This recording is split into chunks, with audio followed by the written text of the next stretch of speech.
A very good morning to you, and thank you very much for choosing Asasi Radio, for keeping your dials here on 99.5 in Accra, 98.5 in Kumasi, 100.3 Cape Coast, 98.5. I already said Kumasi, and then 99.7 in Tamale. My name is Wilberforce Asare. Let me welcome you to today's edition of The Forum. The Forum is your weekend political current affairs show. We bring very positive minds to the show, pick up very important national issues, and discuss them dispassionately. And that's exactly what we are going to be doing today. Today, I literally have a dream team who are joining me both in studio and online for purposes of this conversations today. We are looking at rising public debt, the challenges that are coming up as a result of the US-Israel as against Iran war. And then we are discussing all these issues and bringing perspectives to them. We are also going to be talking about teacher licensure exams, the twists and turns about the exams and what is happening. And then we'll also talk about SIM card re-registration. We are going to do SIM card re-registration for the third time in our history as a country. We did one in 2010, 2011. We did another one, I believe, 2021, 2022, thereabout. And we are now going to do another one, 2026, probably 2027. What is the reason for all these multiple SIM card registrations? Can't we just get it right for once, registering SIM cards in Ghana? Why? What is the issues? We are going to be discussing them. My guests who are joining me, the first to join was actually on Zoom, and that was Dr. George Domfe, President of Africa Policy Lens. Let me register that Dr. George Domfe has joined us. Good morning to you, Doc. Good morning, my brother. And thank you for joining as the first, very early, punctual. I like punctual people, so thank you for being punctual. Thank you. And then also, I have been joined in the studio by Nana Safo. Nana Safo, how do you pronounce your other name? Say that again. Ojaba. Like the child of fire. Is that what it means? Yes. The child of fire. Yes. Okay. So Nana Safo Ojaba is a member of the National Democratic Congress communications team. Nana, thank you for coming. You're also very punctual. Yeah. You got here before the time. Thank you. Yeah. Good morning. Good morning. Okay.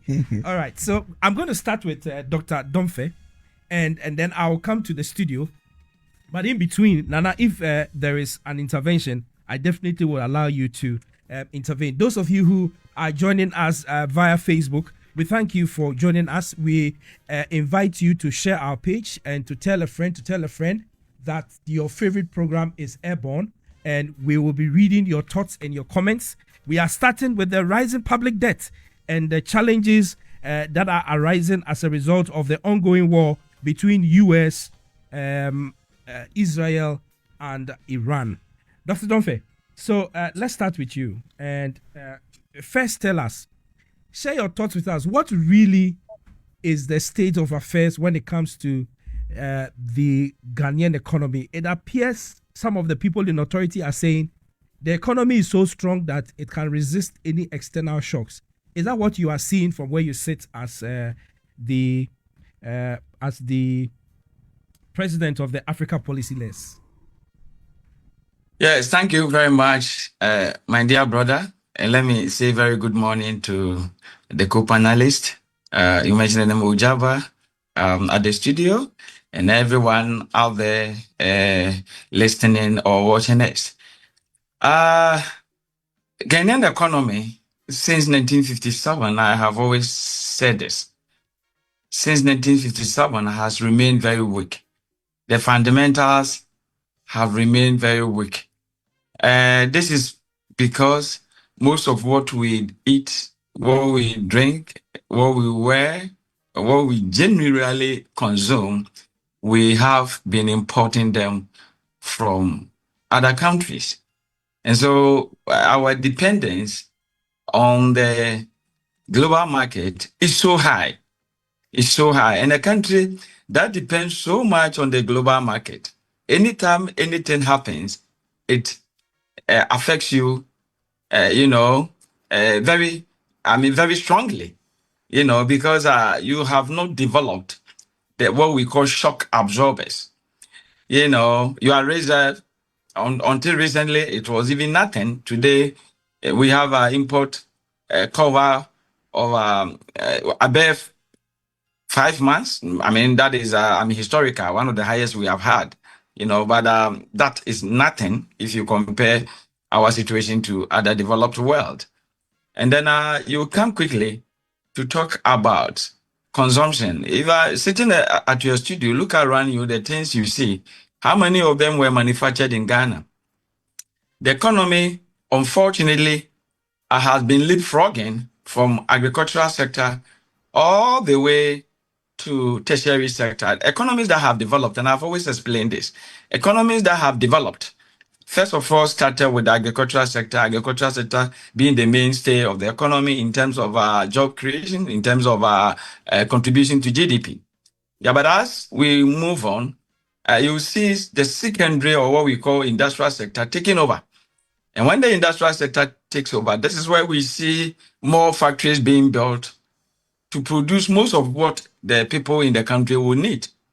And as the industrial sector or the secondary sector develops, it gives way to the tertiary. US, Canada, and all countries in the Western Europe.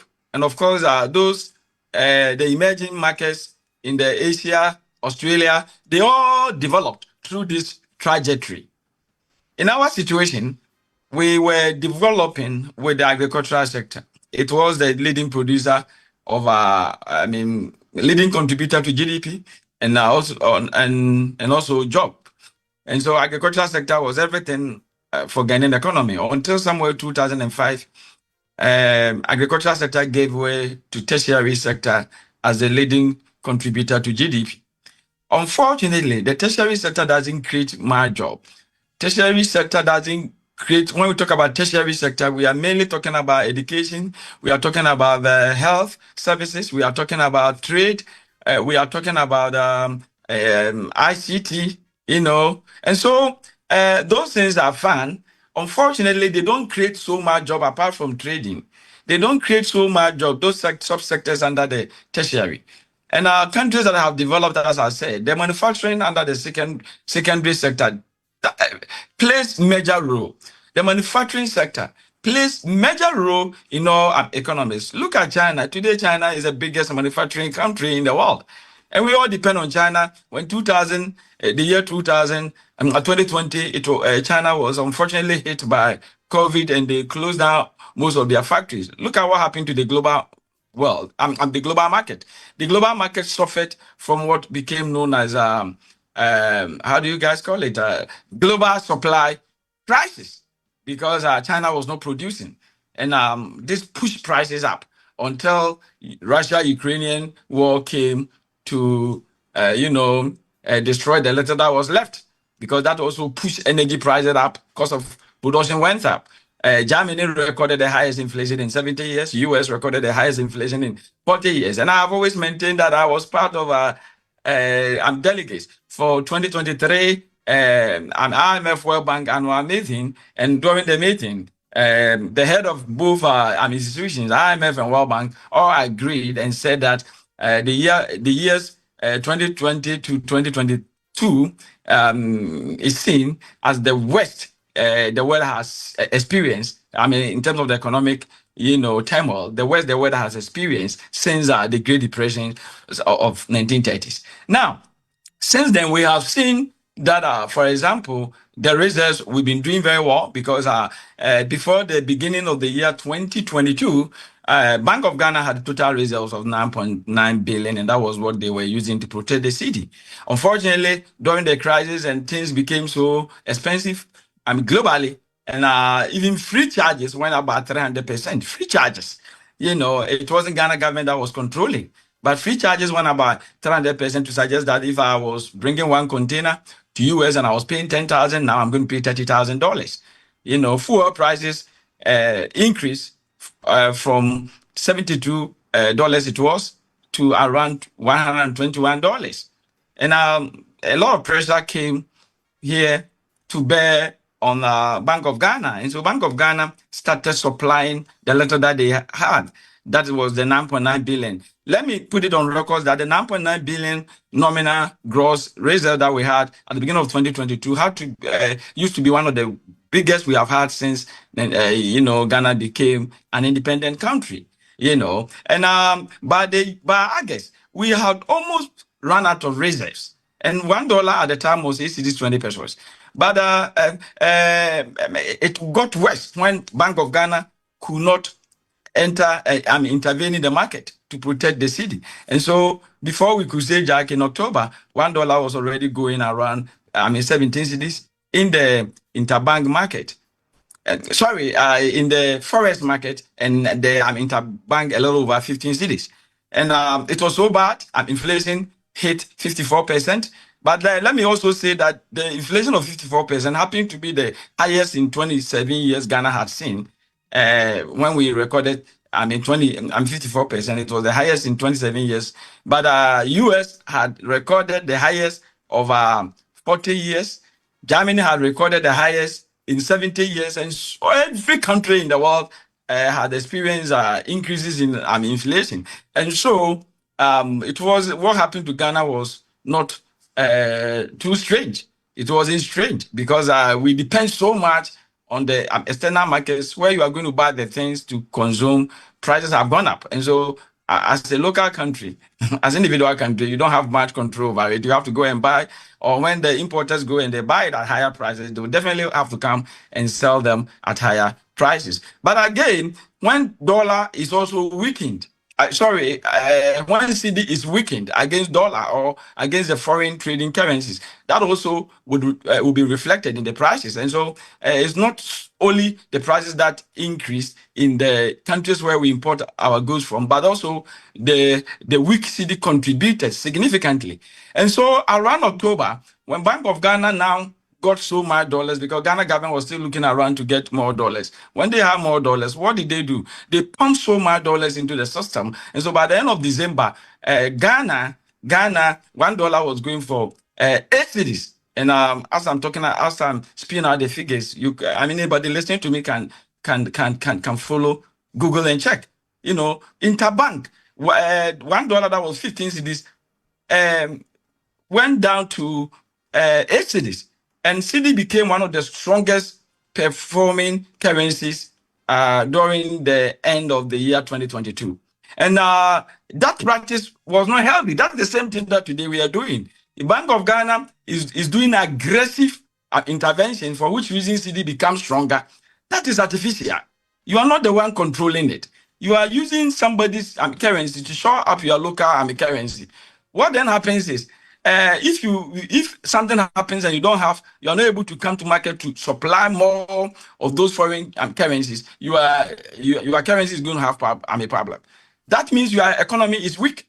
And rightly so, when the following 6 months, I'm talking about May 2023, we started, IMF endorsed our PCPEC post-COVID economic recovery program that we have put together. When they endorsed it and the implementation started, one of the issues was that we should be very careful not to bring more dollars to the system, but try to protect our reserves. And as it were, they started, and Bank of Ghana put a ban. They placed a ban on BOG from June 2023 not to supply more than $80 million. They placed a ban on us as a country, and so BOG could not come to public or could not go to the secondary forest market to supply more than $80 million. And CD started weakening. It started weakening until around November 2024. It was over 16 cedis. You needed over 16 cedis to exchange for $1. Exactly on the day, 3rd December 2024, IMF officials who were in the country for staff level agreement, meeting the finance minister, the then finance minister, Dr. Amin Anta, now then said that because Ghana was having almost about 9 billion, we have done so well with the reserves, and therefore they were lifting the ban placed on and BOG not to supply more than 80 million US dollars. And so that ban was lifted. And immediately the ban was lifted. As usual, we went back to our old ways of doing things. The then governor supply more dollars to the system. And so by the time Nana Akufo-Addo was going, within a month, we saw CD doing so well, and $1 was being exchanged for 14 CDs, 70 pesos. The very day Nana Akufo-Addo handed over power to President John Dramani Mahama. Now they need the old, the governor who was still in place, and when the new government came, also supply 1.4 billion US dollars during the 3 months, and the first 3 months of the new government. And so CD was still not strong. It hovered around 15 CDs to a dollar. Then from the new governor comes to power from 10th April through to the first week of June, they supplied so much so that $1 moved down from 14 CDs 90 pesos it was to 10 CDs 30 pesos. My brother, this is artificial. When you do this, you haven't built a resilient economy. You are trying to address instability problems, and any country that has faced this problem, if your economy is so fragile, if the instability is so high and you want to control it, yes, it's not bad. Bank of Ghana would intervene to bring down the dollars. And let me say that this is not the first time Bank of Ghana is doing that. That is what Bank of Ghana does all the time, except that this time they were supplying more than the usual. Bank of Ghana, because why did they come to supply? Bank of Ghana comes out to supply because Ghana, our exchange rate system is known as a managed floating exchange rate system. Managed floating exchange rate system. And so when the demand and supply, the dollars available, if it's not enough to meet the demand, CD will be weakened. And so Bank of Ghana periodically would come out and supply just to help CD to stay afloat. And that is what they were doing, except that this time around they did it aggressively. I remember I was on Key Point. I made this point known, and the people there, Professor Khalid, who is the spokesperson, economic spokesperson to the vice president, Martin Pebu, lawyer, Dofia Makwa, and all those other, they roasted me on TV3 program because according to them, it was a certain fiscal consultation that has caused CD to be stronger. My brother, not just about 2 weeks ago, the same TV3 carried the news where the BOG boss is now saying it is their aggressive intervention in the secondary forest that has brought CD where it was. I use the word excessive. But Dr. Donfe, I've also heard the president saying that aggressive effort was to strengthen the CD. Are you saying that aggressive effort did not strengthen the CD? No, it did. It did. But when you use aggressive intervention to shore up your currency, you have not built a resilient economy. Let me tell viewers that a resilience, and I'm saying this because I'm a student of economics. For the past 15 years, I've been involved with teaching of economics at the tertiary universities, not only in Ghana, but across the world. I go to Europe and Africa, some other countries. So I'm a student of monetary policy, studies. And I'm saying this not just as a president of African Policy Lens, but as someone who has a better and detailed insights into how these things work. My brother, the resilience, when we talk about resilience, is robustness. And how do we build robust economy? You build robust economy by, first of all, trying to reduce import. So the question we ask ourselves today is, what the dollar, if people are demanding dollar, what do they use the dollar for? People mostly demand for dollar is for imports. And so if it is mostly for imports, now the another trick is that every year you spend about $1.2 billion importing rice, over $1 billion importing cars. You spend so much importing poultry products to this country, eggs and the chicken thigh and those things. Now, if as a government you begin to produce more of those things that otherwise you would have gone out to import, For example, you build more poultry farms almost everywhere. There's one poultry farm or the other. Almost everywhere, there's one factory or the other producing what otherwise would have imported. The moment you begin to do that, demand for dollar goes down. And when demand for dollar goes down, cedi naturally becomes stronger. And that is the resilience we are talking about. But now we are not there. As a country, we are not there. What we are experiencing is because Bank of Ghana, gold is doing so well, apart from the fact that the new government was lucky to meet so much reserves, gold is also bringing in so much, reserves. And so as we speak, our reserve have gone to about 14.5 billion, and it is the highest I have seen, since 1957. But the question we are asking ourselves is, this is because gold is doing so well. About 2 years ago, an ounce of gold was $1,700.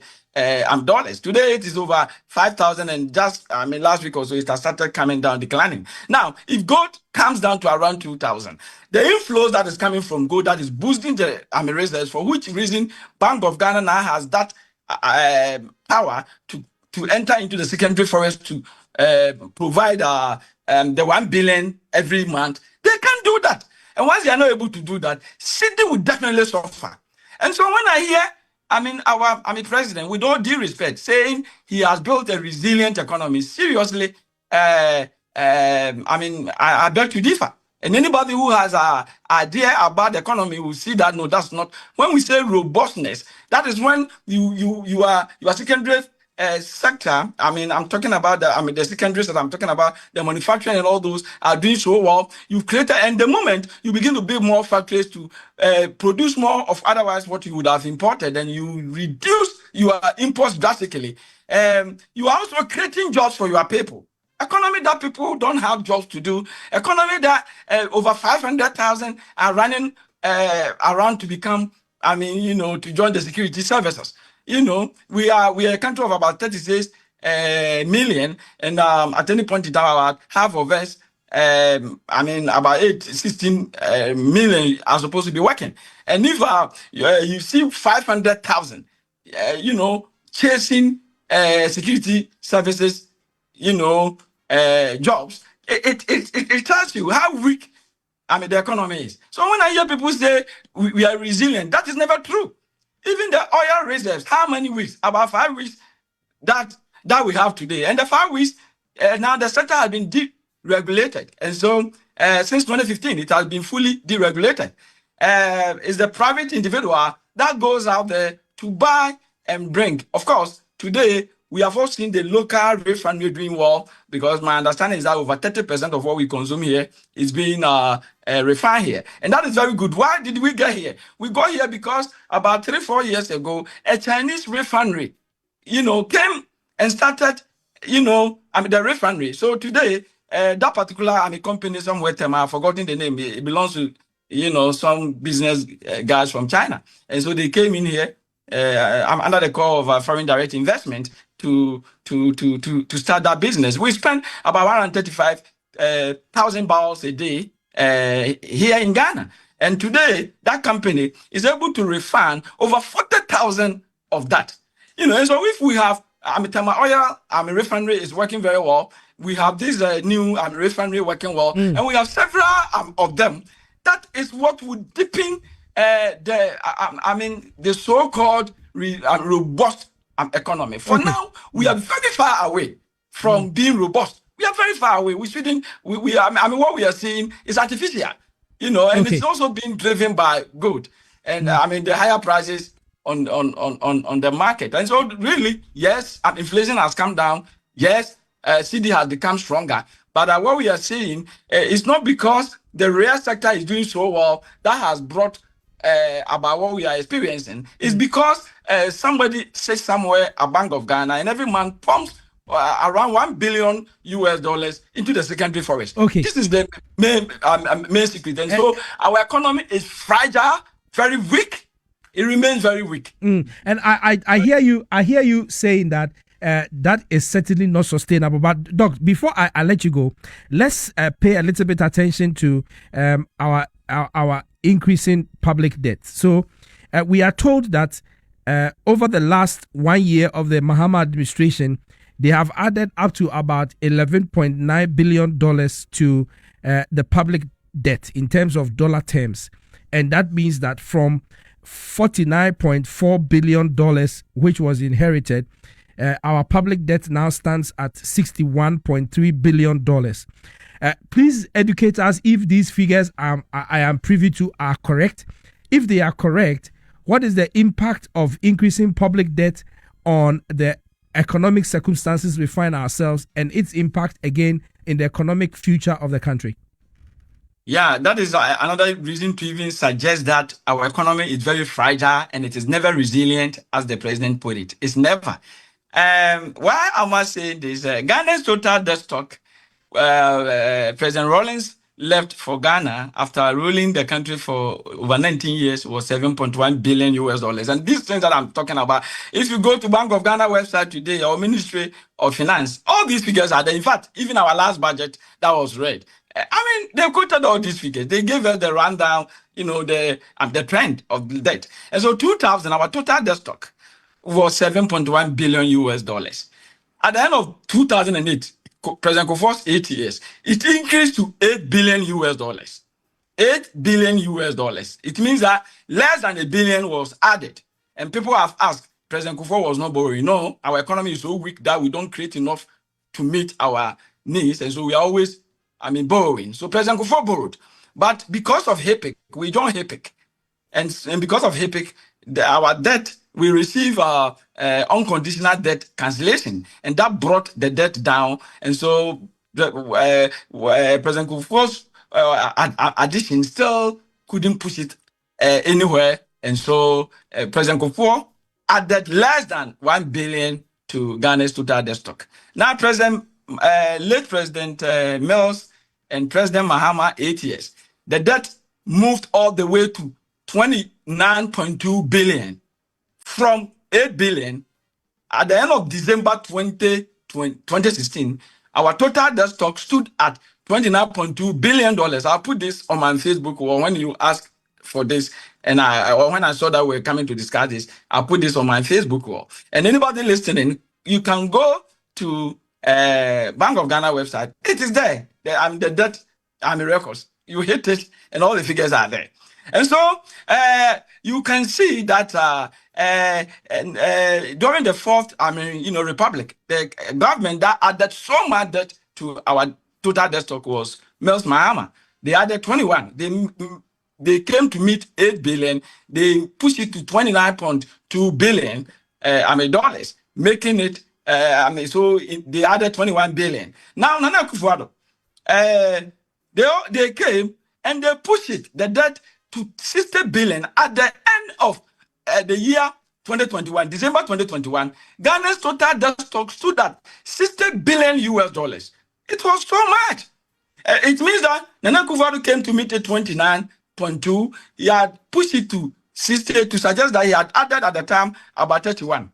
And it became even very difficult for Ghana to service the debt. And that was when we had our debt became unsustainable. And right away, they started debt and restructuring led by the then finance minister, Honorable Ufuriata. He did very well. Ken did so well. Ken Ufuriata did so well.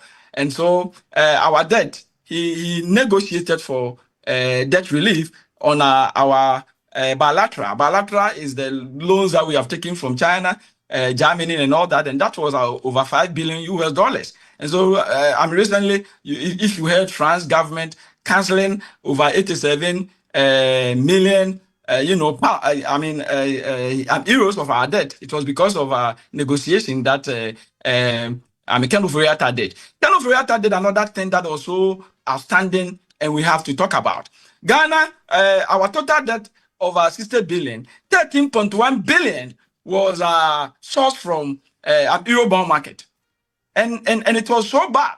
The coupon rate or the interest rate, as you may want it, was so high that it was almost multiplying every minute. And so Ken did very well going up and down, and through his negotiation, the creditors canceled 4.7 billion dollars accurately. In other words, they subjected the 13.1 billion US dollars to a haircut of 37% unconditionally. And as I said that they also postponed or rescheduled all the payments that were due on the stock until 2027. That is even one of the reasons why the economy is now briefing. From 2027, we may not have the luxury that we have had over the last 3-4 years. And so at the end of all this, he came home, he did domestic debt exchange program and a whole lot. We all know what came with this thing that I'm talking about. And so exactly 31st December 2024, Ghana's total debt had declined from 60 billion it was at the end of 2021 to 49.3 billion. And all these figures, this year's budget, all these figures are there. Unfortunately, my brother, with all the debt relief that we had, unfortunately, during the last 12 months of the new government, our debt has gone up to 61.3 billion US dollars. At the end of December, this is Bank of Ghana's data, 61. So we have moved all the way from 49.3 billion to 61.3 billion within 12 months. It means that we can't do away with borrowing. And this is even when we are not paying the stock, per the debt restructuring, we pay only the flows. We are not paying the stock, and the stock is what is very high. And with all these reliefs, and we are still borrowing, it tells you how fragile and how weak, the economy is in terms of revenue mobilization and all that. So, my brother, another thing that has become very deceptive, that are some people would always hide behind that and make things look so okay, is the exchange rate. If you convert, I have talked about in dollar term how our debt had moved from 7 billion it was during unrolling system through to now 61 billion, and so over the year, this is what we are experiencing. But today, because at the beginning of last year, $1 was almost 15 cedis. And today, as I speak with you, $1, is 10 point something. And so if you convert Ghana's total debt stock in cedis, it appears that our debt is rather going down. And that is what finance minister sounded and shouted about it. And I said, no, let us be careful. The exchange rate that we are talking about today, cedi can have problem. And so the exchange rate effect of debt reduction is not real. Because number one, our debt, half of it is in foreign currency. So who cares if your cedi is even $1 is 1 cedi? And so the debt has come down. What remains outstanding in foreign currencies, you still go and pay. So maybe when that happens, those the cedi bonds, the T-bills, and all those things that you took in cedis, that one you wouldn't have any problem. That one would be very okay. But what about the external? And again, our cedi, if assuming we did so well as a country by building more factories to cut down import, and now our import, our local production has become robust, and so people are not demanding so much foreign currencies, and because of that, cedi has become stronger.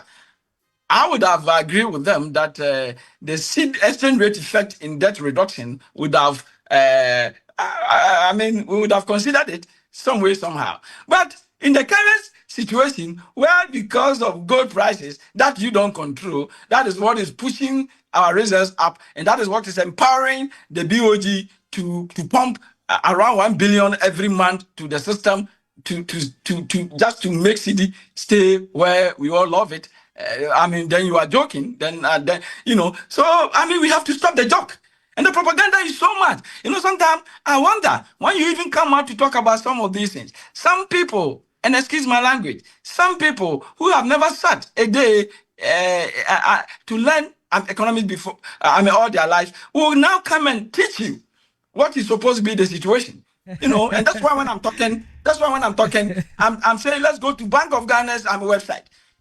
Okay. It's only Ghana that we teach you. Okay. And we don't speak to only Ghanaian media. Because of our credibility. France 2, I'm 24. It's always on me. Al Jazeera. I speak to so many international, stations, and so we have to be very careful when we are discussing. The propaganda is so much, and let's think about Ghana's development rather than making the political optics that will make our parties look good. Okay. I tell you, since 1957, it has been a joke. We haven't built any resilient economy. Our economy is still so fragile, and anything that happens globally can affect us. I'm just hoping that what is happening and the escalation does not go. That does not continue to 2-3 months. If it does, we will definitely go back to where we were the year 2022. We have no. So if the ongoing confusion between the U.S., Israel, and Iran continues, then we are likely to slip. That's what I hear you say. But somebody will say in the next 2 months. If what is we are seeing sustains to the next 2-3 months, you will see that we will be where we were the year 2022. There's no doubt about that, because what are you don't have anything to prevent that. Now, currently, as I'm even speaking to you, do know that free charges are also going up again because of insurance. Anytime there's war, the ship owners, they increase insurance. And Ghana, we depend so much on what people have produced. And so you definitely would have to go, you're not producing virtually anything here. So you go and import the rice. You go to China to import toothpick to come and clean your teeth. And when you are going there, the free charges is higher. It's going to affect toothpick. I'm wondering why at this stage of our development we don't have factories that can produce the toothpick to meet our demand here. If you go to Asin area, bamboo does so well. China uses bamboo to do so many things. We are so lazy. Why can't we set up big factories to do some of these things and to engage our youth? When you are building more factories, you are creating jobs for your people. Today, what is happening, because we are forced it down, imports have become cheaper. It is even deepening our reliance on the global market. We are not building an economy. We are building others' economy, because if you do that, the local producers are struggling. Exporters are being discouraged. Because when they export and they bring the money here, they don't get enough. Again, the local producers, if they produce here, because of the mounting cost of production, and because now duties have also gone down, those that are imported will appear cheaper, and so they can't compete. And so you are even driving, when you aggressively force it down, you are driving people away from production, and you are creating more unemployed rather than employed. And so we have to be very careful. Economy is not easy, and let me also say that it's not bad because we depend so much on import. It's not bad that the government should intervene, or BOG should intervene to protect the city. That's one of their functions, to always protect the local currency so prices don't go beyond what ordinary people could buy. So it is good when they do that. Fuel prices will come down, and a lot of things will come down. But then they should have created a balance. They shouldn't have pushed it from 15 to 10. That's where I have my problem. Even if they have left it at 15 and they have pumped in around 200 million to 300 million every month to sustain it at 15, that would have been very good.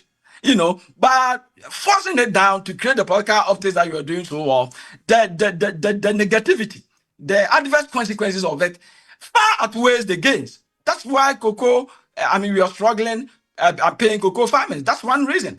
Another reason is that revenue mobilization has gone down drastically. In August last year, and as I'm speaking, you can Google. August last year, the boss of GRA came out to tell Ghana that their revenue targets has gone down by 30%. What it meant was that if they were seeking to rake in 100 cities, they could now rake in only 70 because of city appreciation. He talked about it. And so, I wasn't surprised when Atufosin came to tell us that they had to borrow 17 billion before they could pay workers last year.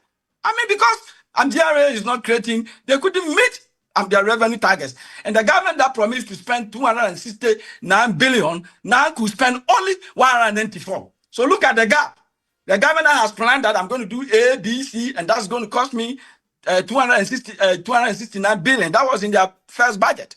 Later, in the media review, they revised it downwards to 250.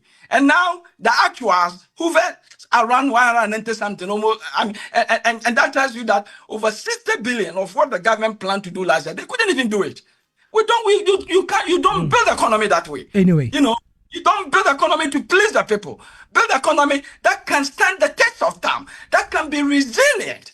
That is what you should be looking at. But the politicians, they will not do that because they love politics. And now you go everywhere. President Mahama has done where he came to Mid City at 15. He's brought it down to 10. Once it was even 17. So that kind of conversation is everywhere. But when people say this, I laugh because they have they are not solid when it comes to economics, and so I don't blame them. If they do understand, they will see that the adverse consequences, even though there are some advantages with that particular process. I wouldn't say that it is 100% bad, but it is creating far, adverse consequences than the benefits that. Okay, Doc. So before I let you go, and I'll come to the studio, there's a message here. Someone says I should tell you, please tell Dr. Domfed that as much, and that is Abdul Basit Mahama. It says, please tell Dr. Domfed that as much, it says that Dr. Domfed that as much as ramping up local production will have a positive impact on our balance of trade, he would admit that very simplistic and theoretical, especially in our situation.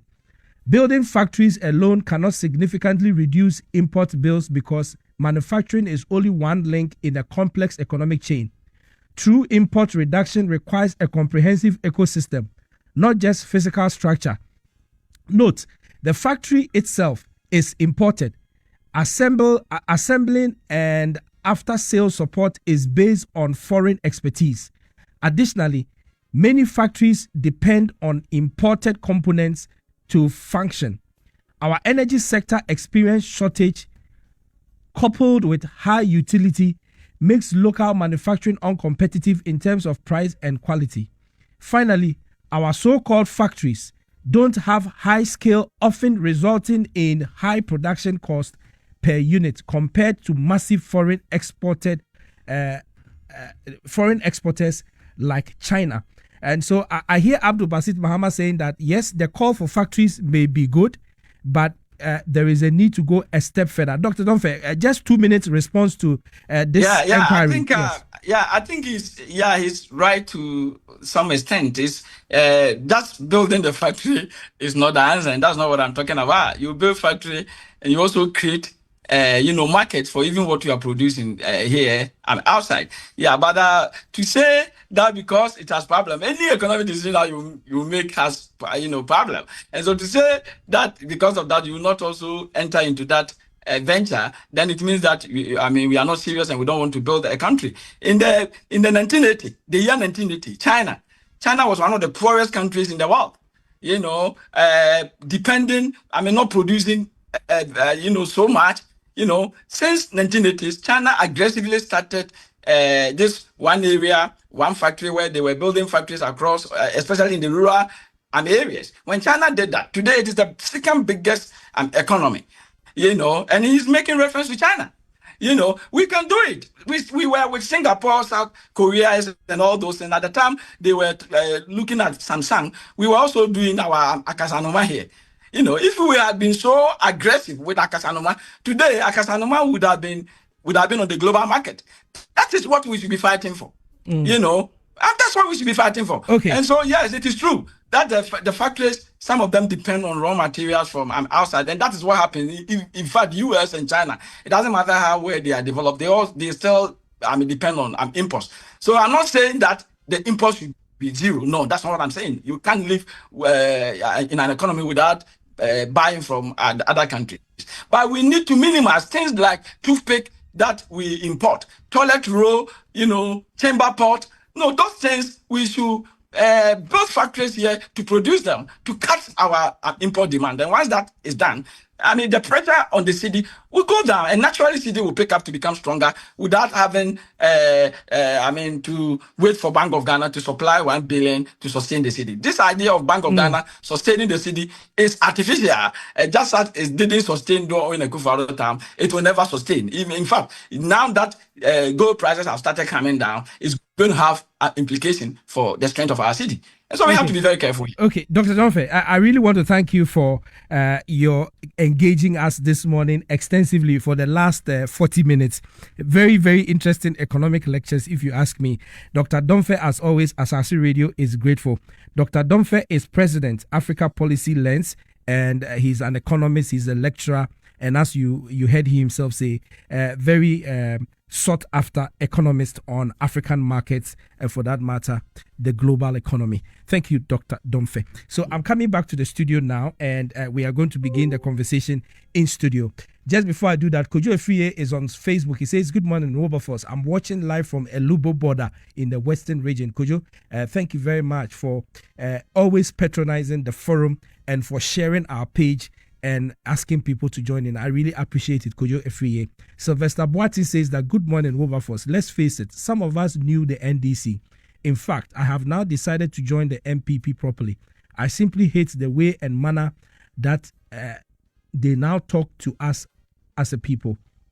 The NDC simply lacks respect for the people." And that is Sylvester Boati. Sylvester, I don't know what is the foundation for the message that you have just sent. If you could add maybe a foundation to it. Somebody too is called Risky Lion, and he is busy trying to sell his credits on our platform. I don't understand you. How are you going to sell your credits on this platform? Anyway, let me come to you, Ojaba. And I believe that you've heard the long lecture by the economist, very intriguing comments. But essentially, he seems to be saying that your government is doing an artificial strengthening of the city, and it's only a matter of time. If the global challenges that we have continue, it may expose that artificial nature of managing the economy. I want to share your thoughts on that. Okay, let me use this opportunity to say a very good morning to your listeners and your viewers. Let me go straight to my constituency, Offensive North. Oh, okay. That's your constituency. That's my constituency, yes. Okay. And let me say hi to them. Continue. Are you planning to stand for MP? That's not part of the plan. You know where we are. So, and I want to tell the delegates, the branch, the Honorable Aliyah, the constituency secretary, will be coming back to them again. The constituency chairman will be coming back to them again, as well as the organizer. In fact, the whole team, they have done really, really well. Yeah, they are seeking re-election. Just making sure President Mama won there, because in 2020 we lost. President Mama won there, so unfortunately we couldn't win the parliamentary. But this time around, we are going to make sure whoever that we are going to present as a parliamentary candidate, we win the seat for the first time. So let me greet all of them. Yesterday was the Muslim brothers and sisters, their Christmas. Let me put it in that way. So I want to greet them and say their Easter. Their Easter, yes. So let me greet them and say hi to them. And very soon I'll go down there, and there are one or few things that we will meet and we'll continue to discuss. So to where we have gotten into, it's because of the constituency. They gave us the opportunity to serve at the communication front. That's where we are coming from. So let me say a big hi to them, and whoever is listening to me. I've seen a lot of Gimpa people are texting me. Let me say hi to the Gimpa people and the Gimpa constituency. The Gimpa constituency. It's let me a say very hi. important constituency. In fact, I belong proudly. Yeah, I know. So let me say hi to them, and the NDC as a whole. Let me greet Malik Basintali. He's my boss. Let me greet Honorable Kwame Wadako. In fact, President Mama is at a farm plains today. The man is doing a lot of fantastic job there. You mean a Wada? Yes, rice farm. The factories are there, and other stuff. The president is there today. So let me announce this and keep on saying that we are having a lot of people in Ghana here having the mind and the brain that we can have our local stuff that we can spend it here. We can continue to consume here without going outside to a lot of importation and those stuff that Doc was talking about. Yeah. So let me quickly jump to the issue. And Doc, you see, we have heard a lot of lectures from economists. We are this, we are that. You and I can attest to the fact we gave the country to President Kufuor and the economic mugu in Ghana here. In fact, they told us Dr. Bawumia has swallowed the Legon economic building, that he can manage the economy you can make sure that we are going to have a resilient economy. But this is what we had. So for Doc to say I'm an economist for 15 years, some people, they don't know anything about economy and they will be sitting somewhere, standing somewhere to tell us how to manage the economy. It's neither here nor there. Doc, we know some of you are economists, yes. But the data, the facts and the figures and what you are putting out there is quite different from what you are experiencing. We're in Ghana here, we gave the country to you for last 8 years as a result of spending our old women and old men, their money that they have put in bank. You spend the money as a result of having the domestic debt exchange program. I was expecting Doc to talk about how this government is servicing our debt. During your time, and let me put it in this way because we all know Doc, he affiliates with NPPs. Let me put it in that way. We know you for that. So for the avoidance of tagging anybody, he spoke to us as the president of the As the president, okay, Doc, so sorry. Let's leave it. Let me put it as a president for the African policy. Yes. He spoke about so many things by saying the economy is an artificial and becoming a prophet of doom, saying that it's not going to sustain, it's not going to last, and should in case of any exogenous factor or anything happens, the economy is going to break down. Doc, you see, let me put it in this way. We have presidents who listen to the ordinary Ghanaian. We have a president. He's not an economist. President Mama is a communication expert. But look at how in the last 12, 13 months, how the president has managed the economy. In fact, you were in government last 8 years with a lot of praises from President Kufuor to Kenneth Ofori-Atta that, in fact, he has managed in this country, he can manage the economy together with Dr. Bawumia. In Cape Coast, you launch an fantastic economic team, thinking that you are going to manage the economy, you are going to stop borrowing, you are going to spend prudently. But as a result of this is what we are having today. You spent the money that was being kept at the bank from the old men and women. First time in history that under the NPP government, the 60 years and 70 years people were on the street demonstrating against the government. But this time around, the government is servicing our debt. Isn't it interesting for the first time in history that the government, the public debt that we are having, as at the 2016 that we left, the 122 billion ballooned to around 726.7 billion. And the 2025 as last year, it dropped down. And if it's going up like a little bit, it's quite good, and better than what you left. Kojo Efie says I should tell you that you should just make your point and stop attacking Dr. Donfe. So you see, I don't think he's I'm not attacking Dr. Doc is my lecturer. Yes. But the issue is that the President of the Republic and the Finance Minister, together with our able lawyer and a fantastic lawyer, Sami Jemfi, is doing a very good job. From the gold board, the finance ministry making, in fact, first time in history we are paying contractors. Look at what President Mama said yesterday. And he was giving a tip to those, maybe Kofi Job has come for your cement and those stuff. You can go for your money.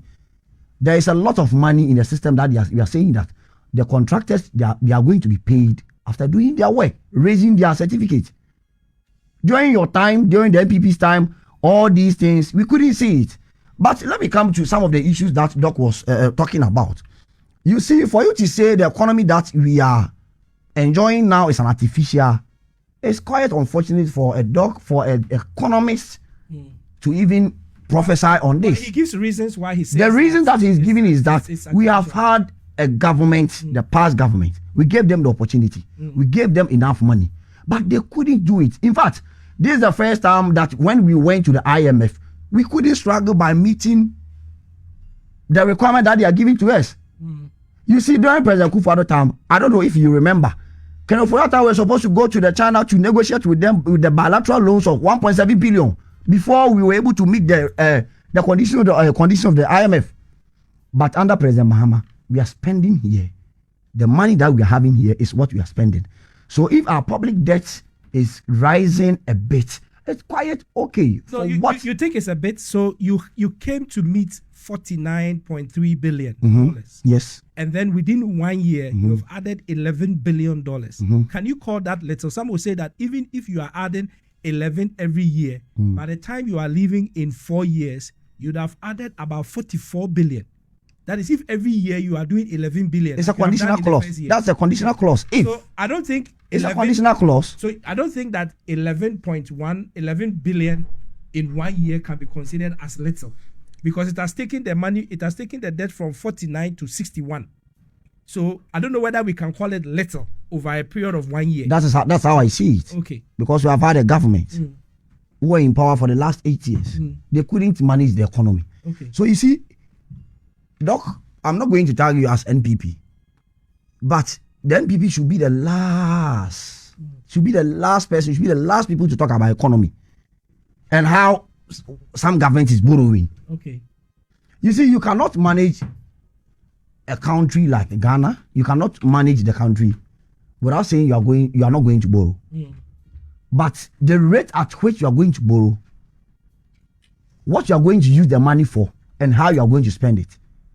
And you know, during MPP's time, all the borrowing were recurrent expenditure, amortization, and consumption. Recently, the finance minister said that he had to borrow about 17 billion in order to be able to pay salaries. Dr. Donfet talked about it. He indicated that it was a very serious development. Do you consider that as, because that's also for recurrent expenditure, to borrow to pay salaries is recurrent? That's what we have been doing. And that is what we have been doing. As a country? It's not new. Okay. It's not new. We don't have enough capacity. We don't have enough liquidity to pay our workers. And that's what we have been doing. So if the finance minister is saying they are going to borrow 17 billion to pay our workers and to pay salary, it's not new. It's not different. This is not the first time. But comparatively, if you are doing a comparative analysis based on what Doc was saying, the NPP that I know and the NPP under President Kufuor and Dr. Bawumia, the administration and how they manage the economy, their borrowing, their expenditure, their amortization, their consumption, it's quite different from what we are experiencing today. That's why I'm telling you that in last 12, 13 months, as it stands now, the president and the finance minister has been able to manage the economy to an extent that we are not borrowing recklessly. That's the underlying word. We are not borrowing recklessly. But whatever that we are borrowing, we are showing you what we are using it for.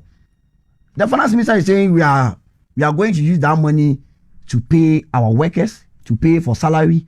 And this is not the first time we are borrowing to pay our workers. Okay. This is not the first time in history. But back on the issue, I was saying that there has been an economy in the past 8 years. And there has been an economy in Mahama Part 1. Comparatively, you can clearly see that the difference is clear.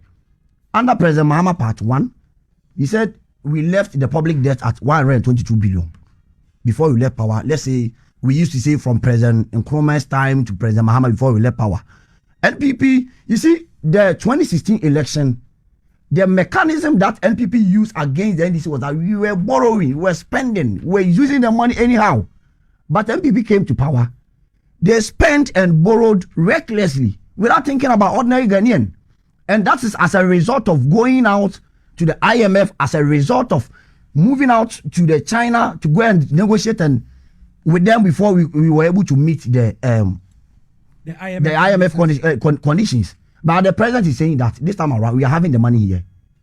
Although we cannot say we are not going to borrow, but if we are going out to go and borrow, we will make sure that we spend the money prudently. We are going to spend the money like to do things that will benefit the ordinary Ghanaian. You see, we are servicing our debt. Have you forgotten during MPP's time, they couldn't service their debt. They would just go and borrow and just leave it. Recently, the domestic debt exchange program that the MPP spent their money and left. The finance minister has paid 10 billion to pay their service debt for them. So this is quite different from what MPPs were spending and what MPPs were doing under their 10. And you see, for the Dr. Donfet to say the economy is not strong, the economy is weak, the economy is artificial, for that one, I quite disagree with him. We are managing economy. You see, he was using. So he gave specific things. He says that the Bank of Ghana, over the last 7 or 8 months, on monthly basis, is pumping about $1 billion into the economy to keep the dollar at where it is. Now, this is the fact that he puts out. The fact has not been denied by Bank of Ghana. So he says that when you do that, it is artificial. That is the point he's making. And you say you disagree with him? 2022, Bank of Ghana under President Kufuor, that's where the economy started breaking down very deep. 2022, they sold our gold reserve, whatever that we are having there, over 1.7. And you see, for Doc to say the economy is an artificial, I don't know the kind of calculator that he is using. I don't know the kind of analysis that he's using to say the economy is an artificial. In fact, the economy that we have been able to stabilize it for the last 13 months, ever since we took office, the economy has been stabilized. And you can attest to the fact. The economy has been stabilized. The inflation, the debt to GDP, the cedi to dollar, all these economic indicators are showing that the economy is doing well. And Doc is saying it's artificial. I don't know the kind of analysis that he's doing. All so right. you see, first time in history, today, you know how the inflation is. It's 3.3. It's around 3.2, 3.3. Okay. The cedi to dollar is doing quite well. So I expect Doc to go and come back again. Me, I'm not an economist. But the best thing I can tell and what I've experienced for the last 8 years, compared to the last 12 and 13 months as we are enjoying now, the economy is stable. Okay. The economy is not artificial as the BBs are saying. The economy is not artificial as some of the prophets of doom, like Dr. Donfe is saying. The economy is not going to break down. So in case of any exogenous factor or any external factor happens, we are making sure that we have a lot of liquidity in our system that we can pay our salary, we can pay our workers.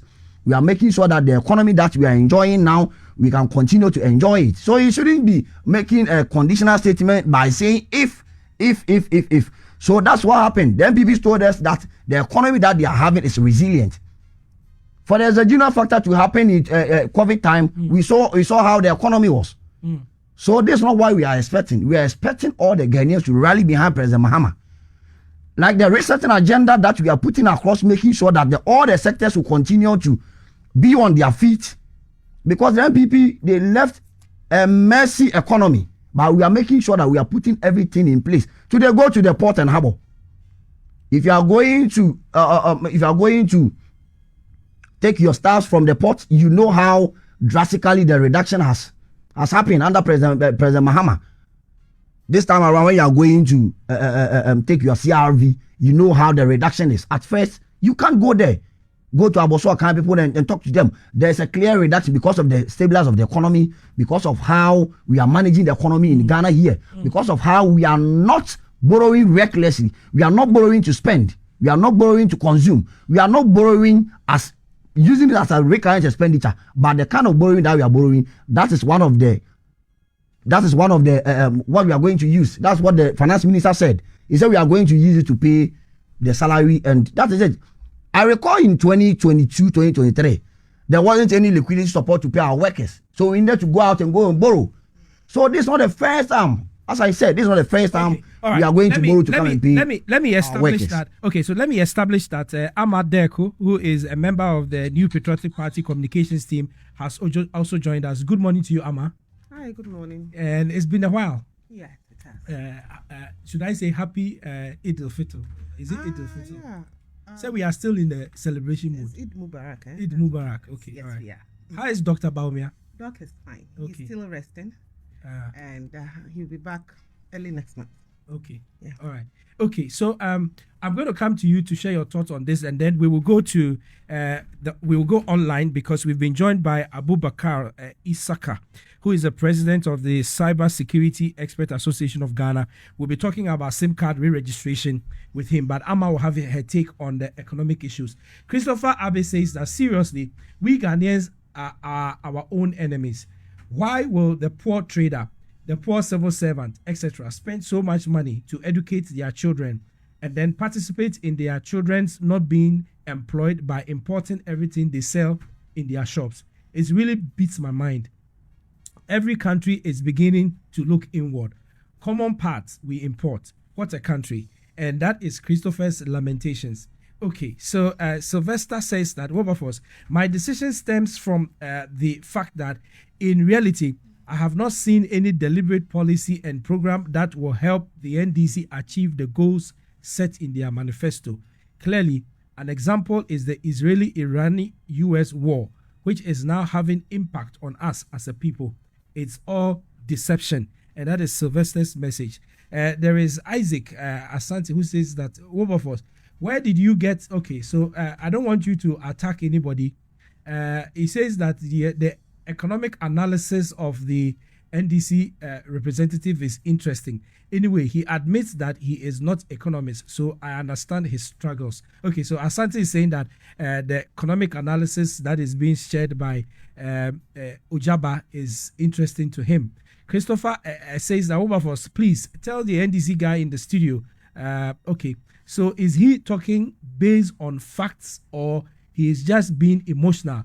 JDM Mills borrowed more than Nana Addo, and that is Christopher's comments. Maxwell says, Wilberforce, can you please correct the NDC gentleman in the studio that from 122 billion cedis to over 700 billion cedis debt wasn't because of reckless borrowing by Akufo-Addo's government, as he wants us to believe, but rather it was because of cedi depreciation. Yes, Maxwell, I think I agree with your comment that indeed our debt ballooned up to that because of the depreciating cedi.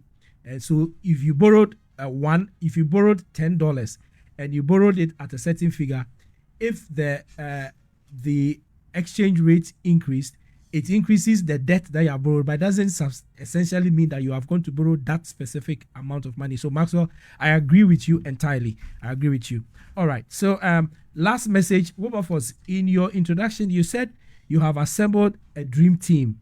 Dr. Domfe spoke with facts and figures, and you subject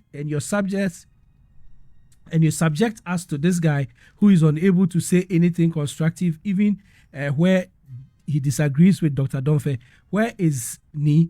That is okay. So Godfred is expressing his views on this, and I welcome everybody's view, but please let's not attack anybody.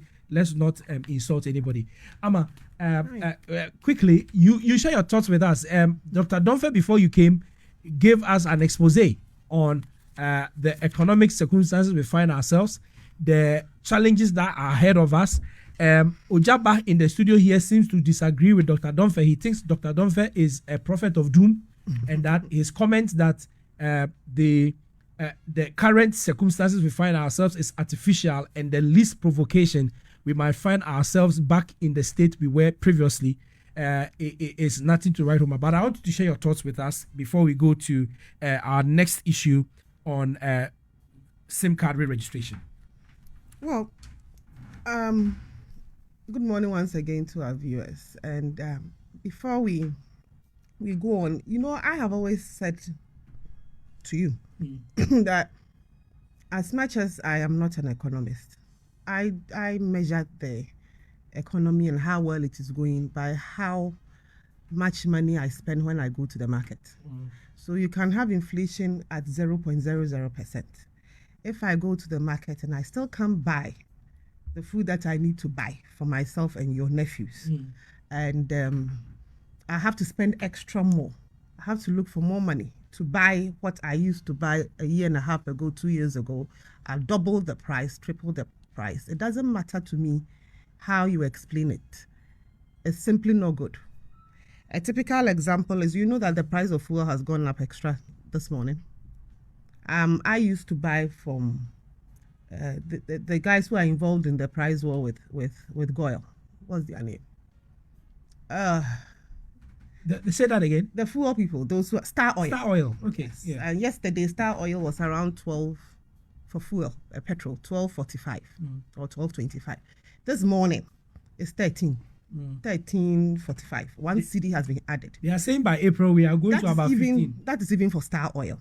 So I can imagine what it is for Total, for Shell. They are not too interested in any price wars. They will give you what you have to give you. And as of yesterday, Shell was around, for fuel, they were around 14. So I guess that they will also, either they will maintain their 14 or they will hit 15. These are the things that are affecting us. You know that now pepper has practically disappeared from our markets. Meko, pepper. Why? I don't know what's up. I know that it might be lean season, but even in lean season, it's not this bad. To the extent that now the market women have started counting the peppers. You do sell? Yes. I forgot. You know, usually I bring the pepper and I forgot the bag in which I had put it. But you should see pepper that is going for 20 cedis. And then you know the other thing too, the other staple that is going to create a problem for us, tomatoes. We had an issue about a month and a half ago when our traders were killed when they went to Burkina Faso. Now Burkina Faso says that they won't allow their tomatoes to go out.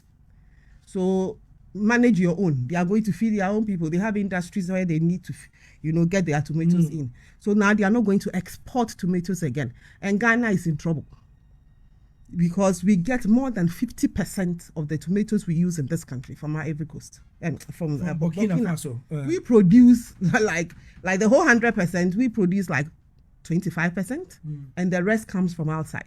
It was yesterday that I got to know that some of our tomatoes come from Morocco, some come from Egypt. Oh, that's far. Tomatoes in toast. Do they come by air? Some come by. I don't know how they manage, but most of the supermarkets are here. The tomatoes is not from Ghana. And now Burkina too says they won't give us. So you look at everything that we've been doing as a nation. And now a staple like tomatoes, that is, like in 3 months, you should be able to get tomatoes. Our land is better than Burkina's land. So what is happening? Why are we here at this time? Then yesterday, I picked up the news item that's saying the ministry says they are going to negotiate. Ghana is going to negotiate with Ivory Coast, Burkina over tomatoes. So we cannot use this opportunity. The fact that they say they won't sell to us again.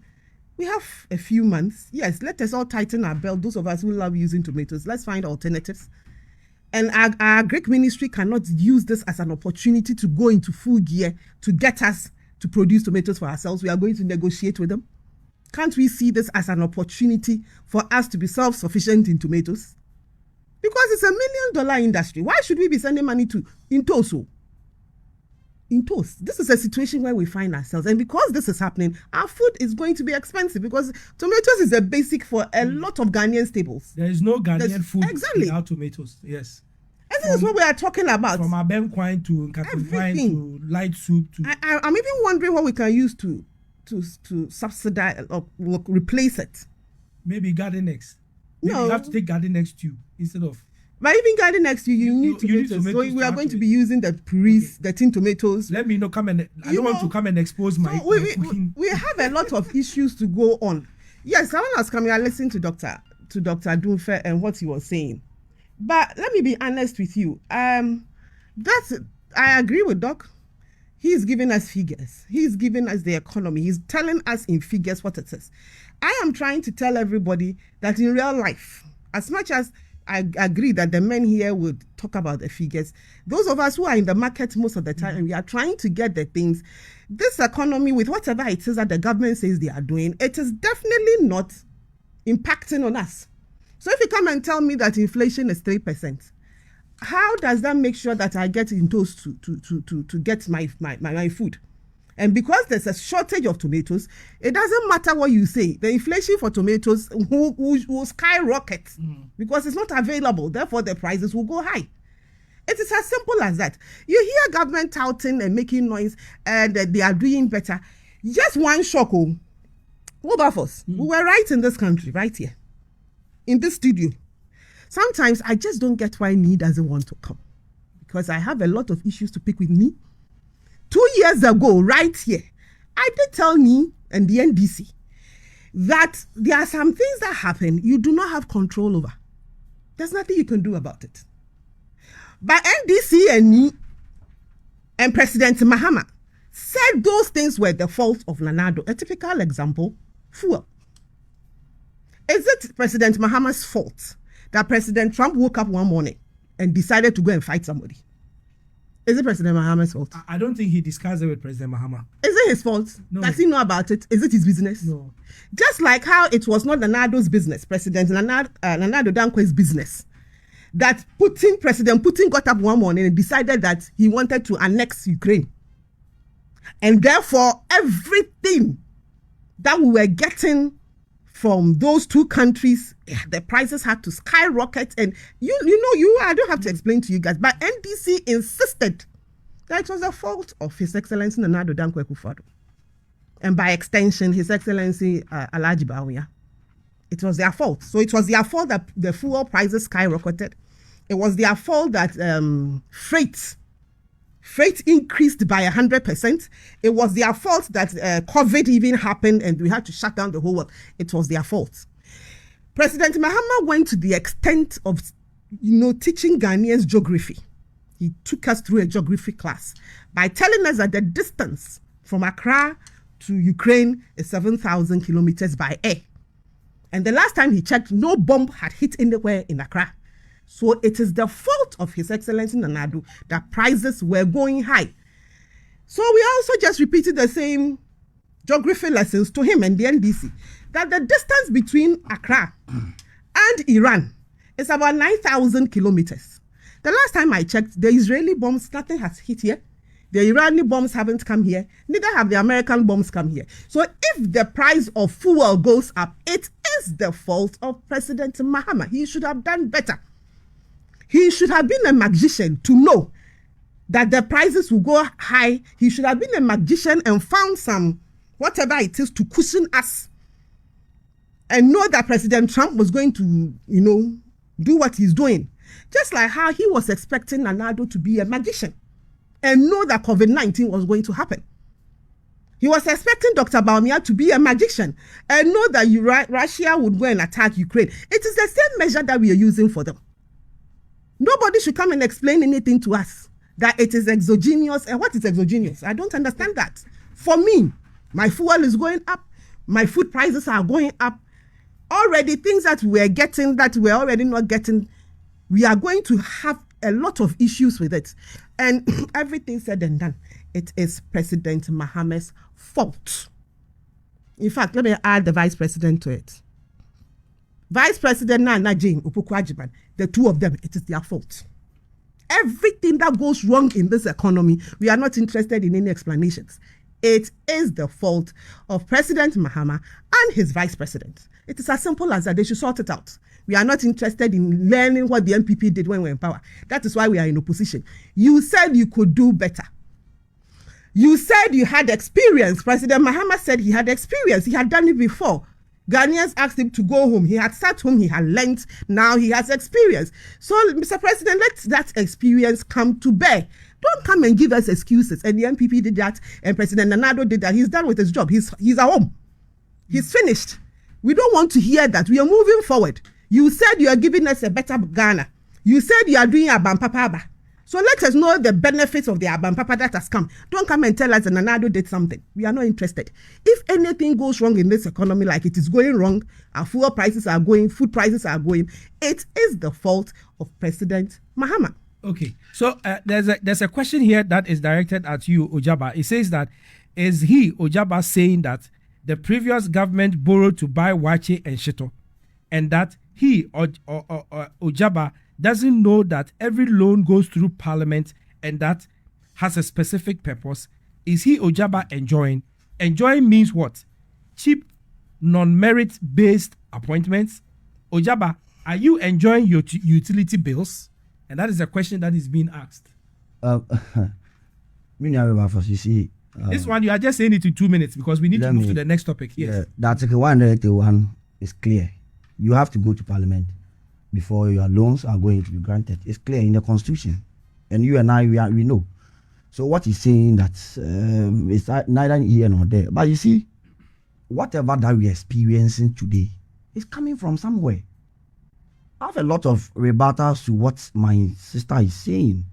You said a lot of the things we are whatever we are experiencing today in the economy. Okay. Today, we are coming from, you see, the challenges that we are experiencing. Let me put it in that way. The challenge that we are experiencing today is coming from somewhere. And the president, an experienced president that we are talking about, is making sure that he will put a pragmatic measures in place, making sure that we will stabilize the economy.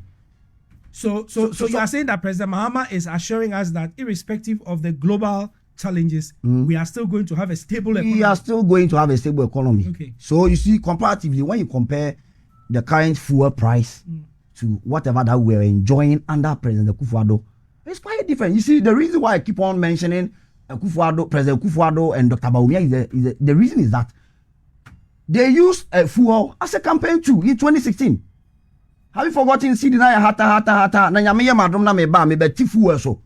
So when you came in, Ghanaians, myself sitting here, we're expecting that there is going to be a clear reduction of fuel price because you use the fuel as a campaign tool, as a pure mechanical tool. And then your party also used it. That is the reason. So you see, this kind of analysis is not going to be taken away. We will continue to do it. The reason is that the NPPs are sitting here, represented by my sister, saying that the fuel price has gone up. But I was expecting her to tell me that it has gone up more than what NPP left when they were in power. So as it stands now, it's 12.28. That's the super. Is it not quite good? It's not 12, please. Oh, that's 12. So some stations. It's 12. Okay, let's say 13. Yes. Let's say 13. There's no 14 here. There is no 14. Can you give us the data? There's no. Okay, but whatever it says. I'm coming. Yes. Let me land. Let's admit that it's 12 is 13. What did the MPP left before they left in power? Bahama Part 1, the 1 liter that was around 2 cedi 90 pesos 3 cedis. When we were leaving power, it was around 2 cedi 90 pesos around 3 cedis per liter. That is the verdict. When you came to power, you increased the fuel price as a result of we having this challenge that we are having. So the president is making sure that whatever price that we are giving to ordinary Ghanaian is whatever that we can pay. So if you want to make a comparative analysis, just come out with what you left before and just compare the two of them. Okay. You see, I expect the CPPs and the PNC to come and sit and talk about the fuel price and the fuel reduction because it's been a long time they have been in power. But under the 1992 constitution, the NPPs have been in power. They have no lucas classicals to come and sit here and talk about this issue. So you don't expect the MPP nor the NDC to talk about. The MPP doesn't have any lucas classicals to. No, I'm talking about they left power last 12 months. They have no classicals to come and sit here and talk about fuel price. Okay. My sister, you just left power recently.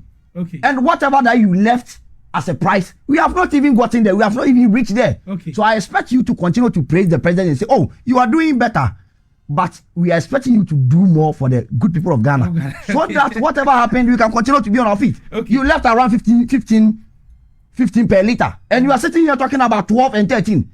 You don't have any business to talk about that. So between 12 and 13, the difference is 2 cedis. That is why I'm saying that even if it is 1 peso, yes. The reason I'm saying is that whatever they left for the people of Ghana is quite different from what we are doing. So in the event that next week, for example, the circumstances of the world continue and we get to 15 cedis per liter, that will be the same as it was. We are not in next week. Well, yes, we are not in next week. We are talking about current situation. Yes, but we are doing analysis. Yeah. So we do analysis. We can make projections and all that kind of thing. So we are just making a projection that fuel prices are largely determined by the international price. That's a fact. Okay.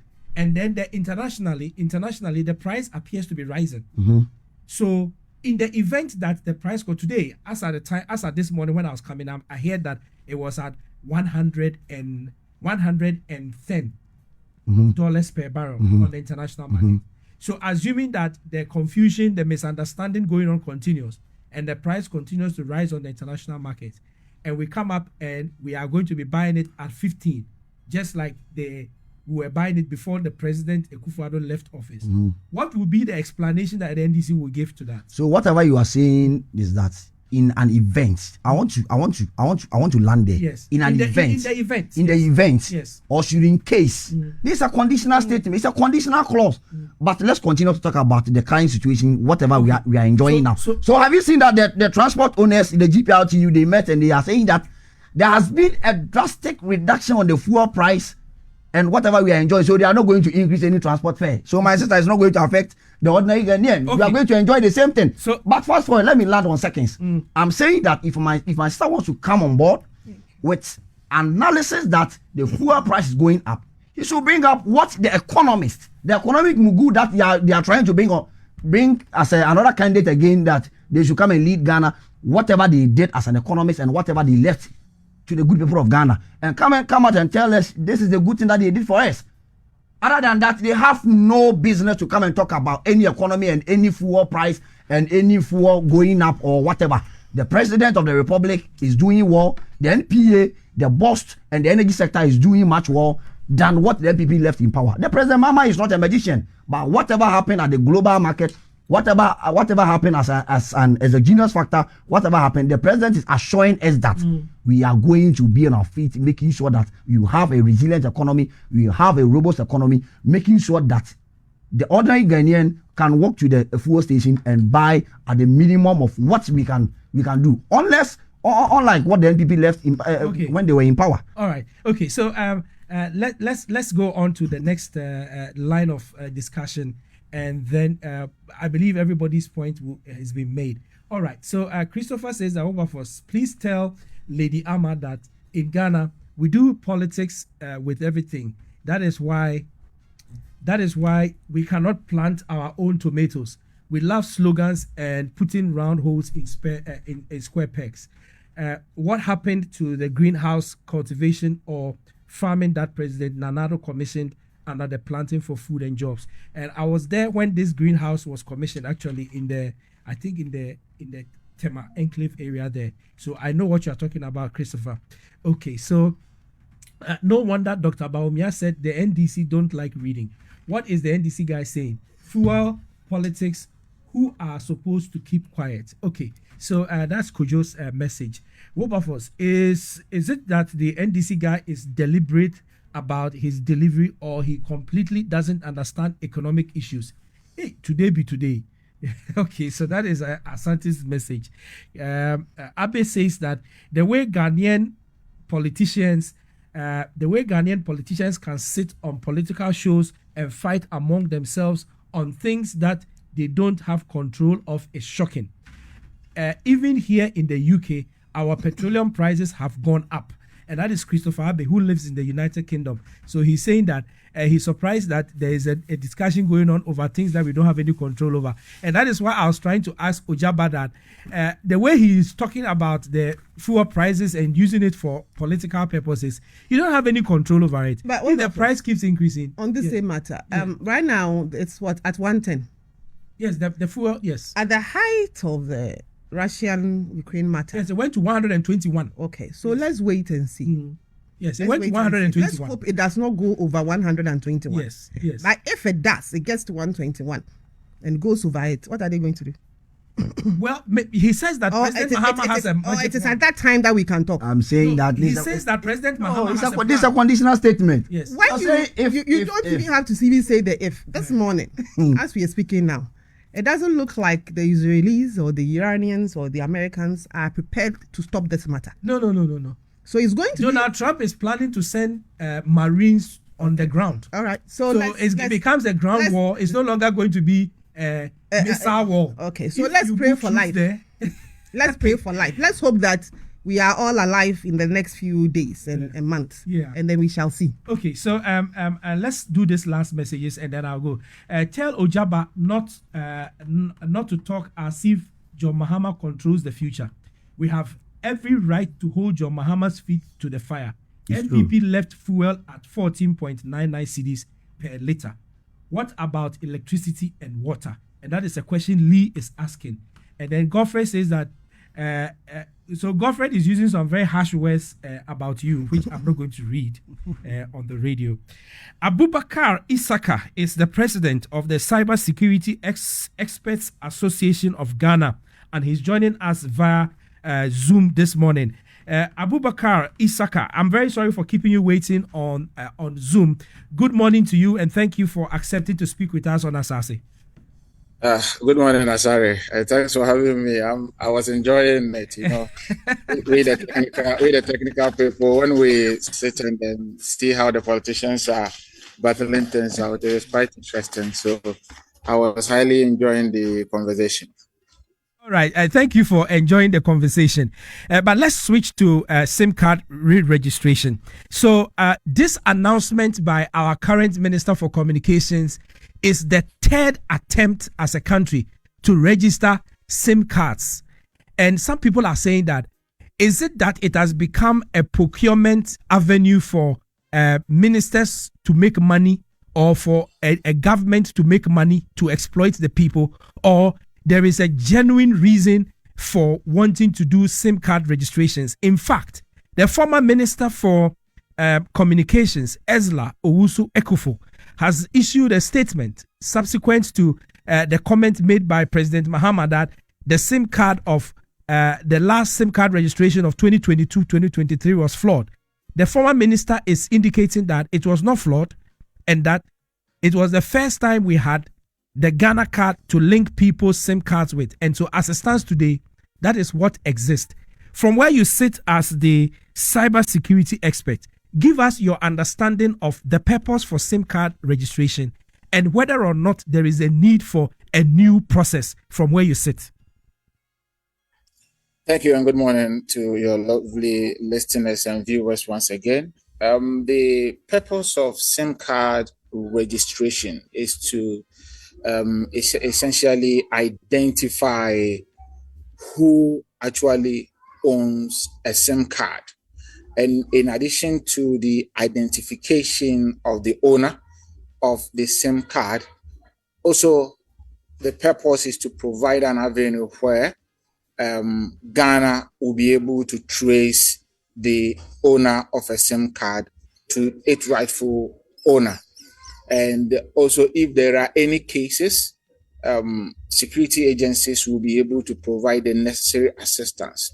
So the owner of a SIM card that is subscribed to any of the MNOs, that is using the services of any of the MNOs, would have to be identified, whether you are a Ghanaian or you are not a Ghanaian, but your identification ought to be known by the state, so that in an event that crime occurs or in an event that the need arises where you are needed, then you will be able to be identified. Now, this whole registration process, when it started earlier on, within the 2010-2011, the registration process was actually not leading anywhere close to biometric. It was essentially taken by some essential bio data. So you realize that from that time to 2021, the registration process was being done in such a way that someone can easily go into the telco's office and access or be able to get a SIM card and register the SIM card for himself or herself. It even got to a point where MNOs roam around the street and give off SIM cards to citizens. And the process was actually very porous to an extent that you cannot be able to even identify the Ghanaian who owns a SIM card in one way or the other. But fast forward in 2021, when the then minister in charge of communication, Honorable Ezla Owusu, and the previous government initiated the SIM card registration process after the rollout of the NIA data collection process. It is something that was done in such a way that we as the professionals, it served a certain level of purpose, but ideally was not a complete process. And I'll offer explanation to this extent. The registration process, which was done by the MNOs, they were using certain level of devices that will collect certain bio data and also scan your fingers, which in technical terms is called contactless biometric data collection. what we were being told as experts, as at that time, was that the collection of this data or biometric data was going to be used to sync into our national database, which is the NIA data that has been collected. And after that, we faced a couple of challenges afterwards, though not as it was in the aftermath of the 2010-2011 SIM card registration. But then, as technical people, we face challenges in terms of investigation. When issues regarding to Momo fraud occurs, what happens is that as an expert, we need to first of all identify what actually transpired, and we mostly issue a notification to, or a note with authority to the mobile money company for their particular account to be frozen until investigation is being conducted. Once investigation is conducted, then what happens is that we try as much as possible to get the geolocation of the suspect. And by getting the geolocation, we need to collect some data. So the data we collect is the number. Mostly once mobile money fraud occurs, the victim supplies only the number. So you then need to use the number to then juxtapose that into a system to be able to generate the actual owner of the that SIM card. And that has been the bottleneck that we are facing recently. I quite remember 3 months ago, I'll be glad to share the story, where we were investigating a Momo fraud case of up to 54,000 Ghana cedis. We ended up in a house where the actual Ghana card that we managed to trace, I'm using money to trace here advisably, that the person was no more and the person has died, and the Ghana card was used to register a SIM card, which was also used in this Momo fraud case that we were investigating. So it has to end the investigation there, even though we are still trying to see who did that registration. But the challenge or the bottleneck we faced was that the actual bearer of that SIM card or the Ghana card that was being used to register this SIM card, the person was no more, and we have to channel our investigation all over again. This, among others, are the challenges that we've been facing. And then as aspect, we say, look, in the perspective of cybersecurity, in the perspective of ensuring digital safety, in the perspective of ensuring that digital transaction, or should I say monetary transaction in the online platform, is being done in a very secure manner, and the investigation is also being done swiftly. Just opposing the rise of cyber cases in the country, you will recall that last year, year on year, let's say 2024 to 2025, the state at which cybercrime increase is beyond 100%. Sometimes some of the crime cases even go as far as 200 to 300% increase. And these are some of the things, if done very well, we'll be able to mitigate these menace. We are not saying that the mitigation should be done 100%, because crime cannot come down to zero, but at least our expectation as cybersecurity professionals is to ensure that the crime is reduced to a reasonable level or an understandable level here. So the previous SIM card registration, talking about the 2021 to 2023 SIM card registration process, was done, but then the argument that I will make is that the SIM card registration was done with bio data. When we say bio data, what we mean is that your primary information, which among others include your name, your address, your date of birth, your location, and the rest. And it also we also conducted what we call contactless biometric data collection, which, based on our understanding, when we try to inquire, we were told that it is going to sync in the national database that has been collected by the National Identification Authority as at that time. So the devices being used to actually do this contactless biometric data collection was smartphones. So if you recall, in the process of the SIM card registration 2021-2023, you'll recall that it was not all devices that were being used to collect these data, but then certain level of smartphones that have quality cameras. So your finger is being shown, and once it gets to a point where the camera will be flashed on it, then it flashes on the finger, be able to identify the lines within your fingerprint, and once it identifies it, it records that data. To this extent, we understand this is a contactless biometric data, which has its own disadvantage. The major disadvantage of a contactless biometric data collection is that sometimes once you are using it to sync with a contact bio data, the challenge being faced here is that you have matching challenges. So you can have Abubakar Isaka, who is having his MTM SIM card in the process of registration using a contactless biometric data to verify his identification.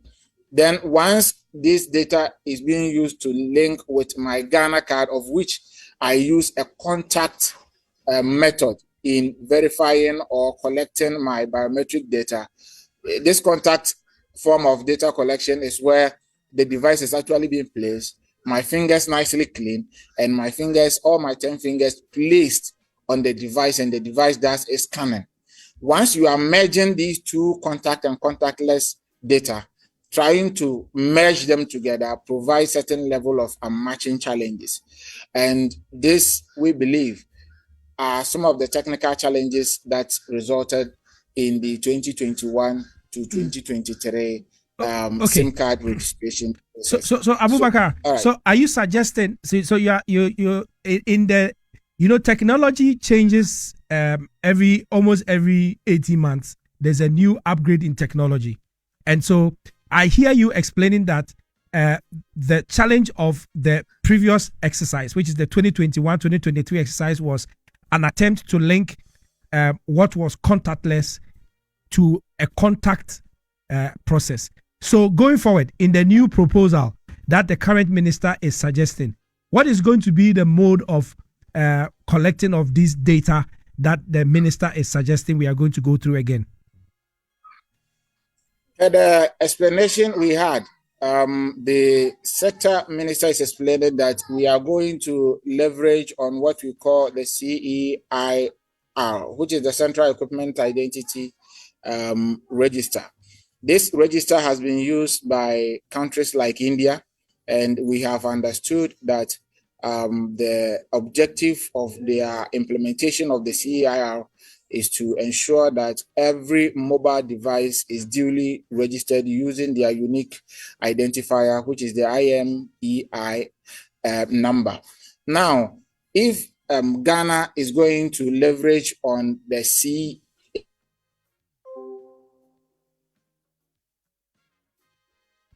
sadly, I think we lost Abubakar there on the Zoom. We will try and re-establish contact with him because he needs to give us the explanation on that. But let me come to you, Ojaba. What is the understanding that you have from your government as to the reason for the new re-registration exercise, and how is it going to be done differently than the previous one? Oh, okay, quickly. Let me say a very another good morning to the next person that we are going to vote for him in Ashanti region to become the deputy organizer in the name of Honorable Vincent. I thought you had finished giving the greetings. Oh, no, yeah, he just prompted me that he has joined, and he says I say hi to you. Okay. So quickly, the re-registration that we are doing, this is not the first time. I think this is the third time And so the one suggested by Sam George will be the third attempt. We did Yes. one in 2010, 2012. We did one in 2021, 2023. And then 3 years on 2026, we want to do another one. so the president's message and the minister's message is quite simple. We are doing all this because of how we want to trace people who will be doing something bad in our country.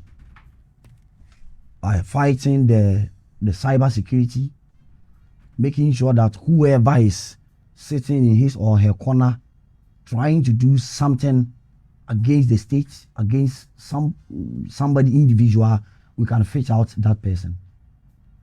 2017, when NPP came to power, they gave such contract around 1.2 billion, making sure that you register over 89 million people, making sure that they will 89 million. Yes, 88, around 89, yes.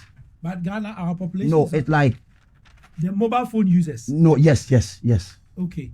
That was There's a possibility that that was people the- who have more than one phone. that was the agreement. That was the contract. Okay. So the cyber security, it's going up in the country here. You see, a lot of people will be using the social media as a tool to do a lot of things. So the president and the current minister is saying that let's do another re-registration, making sure that the SIM will be connected to your Ghana card.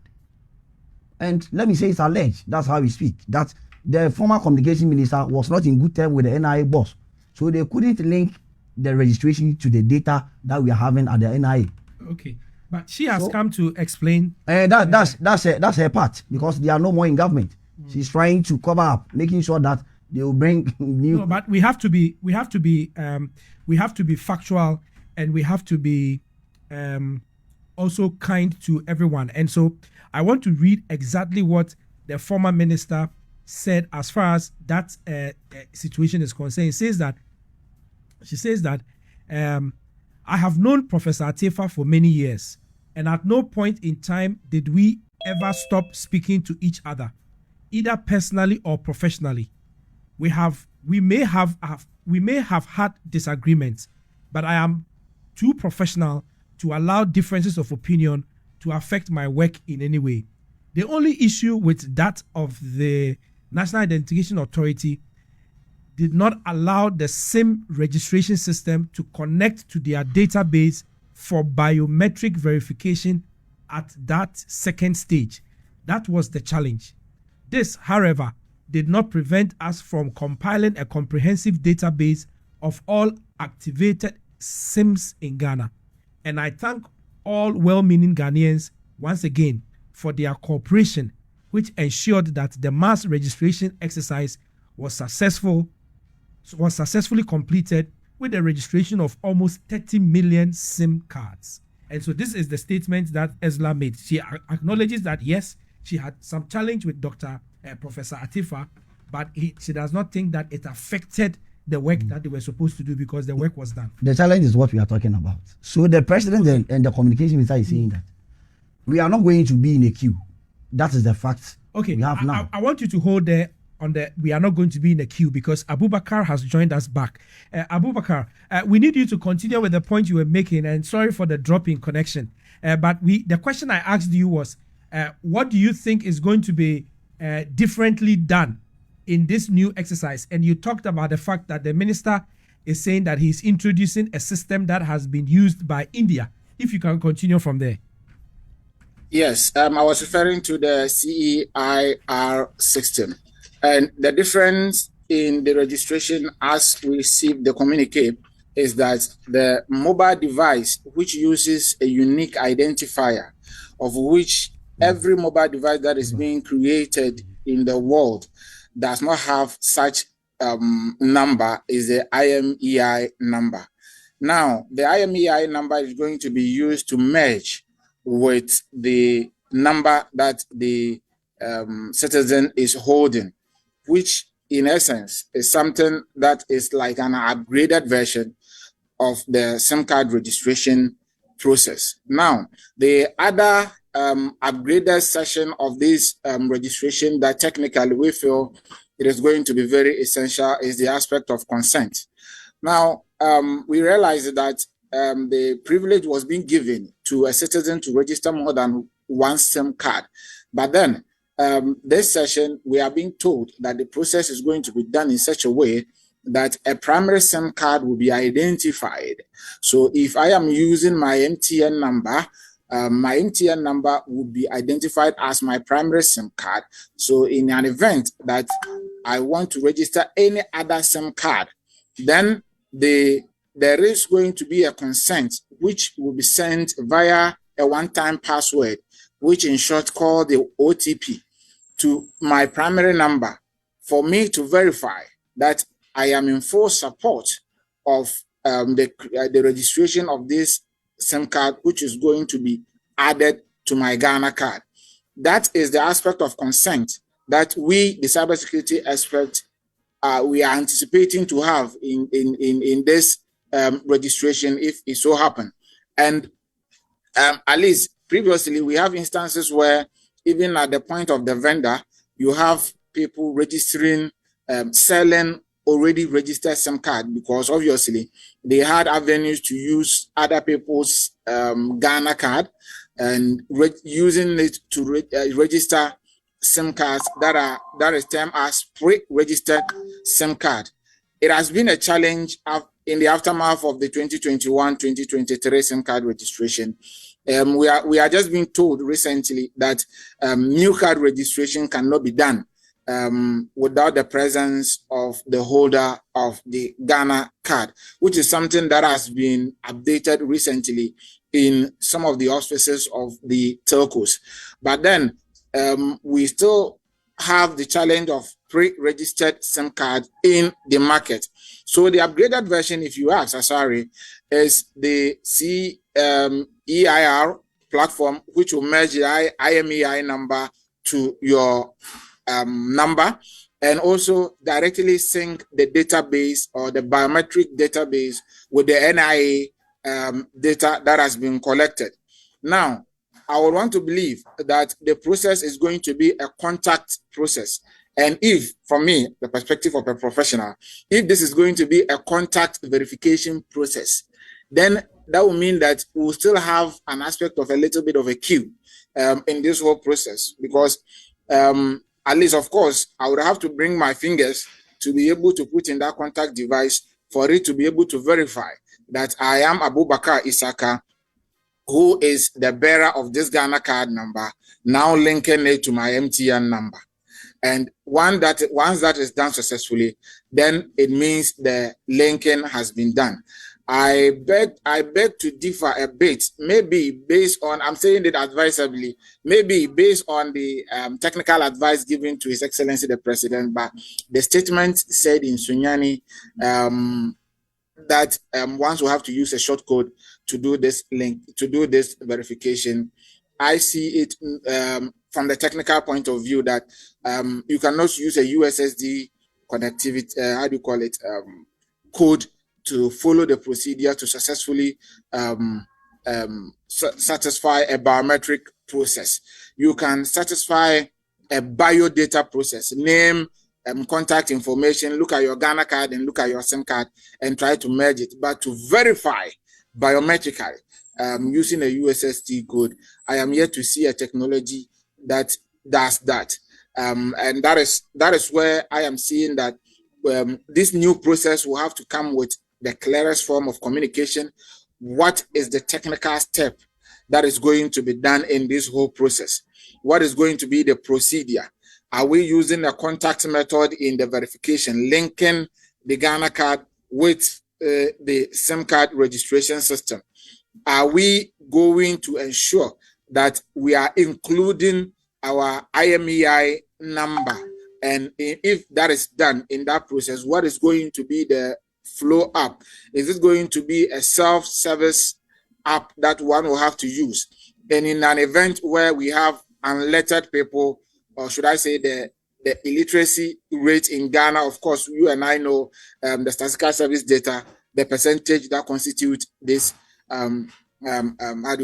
rate.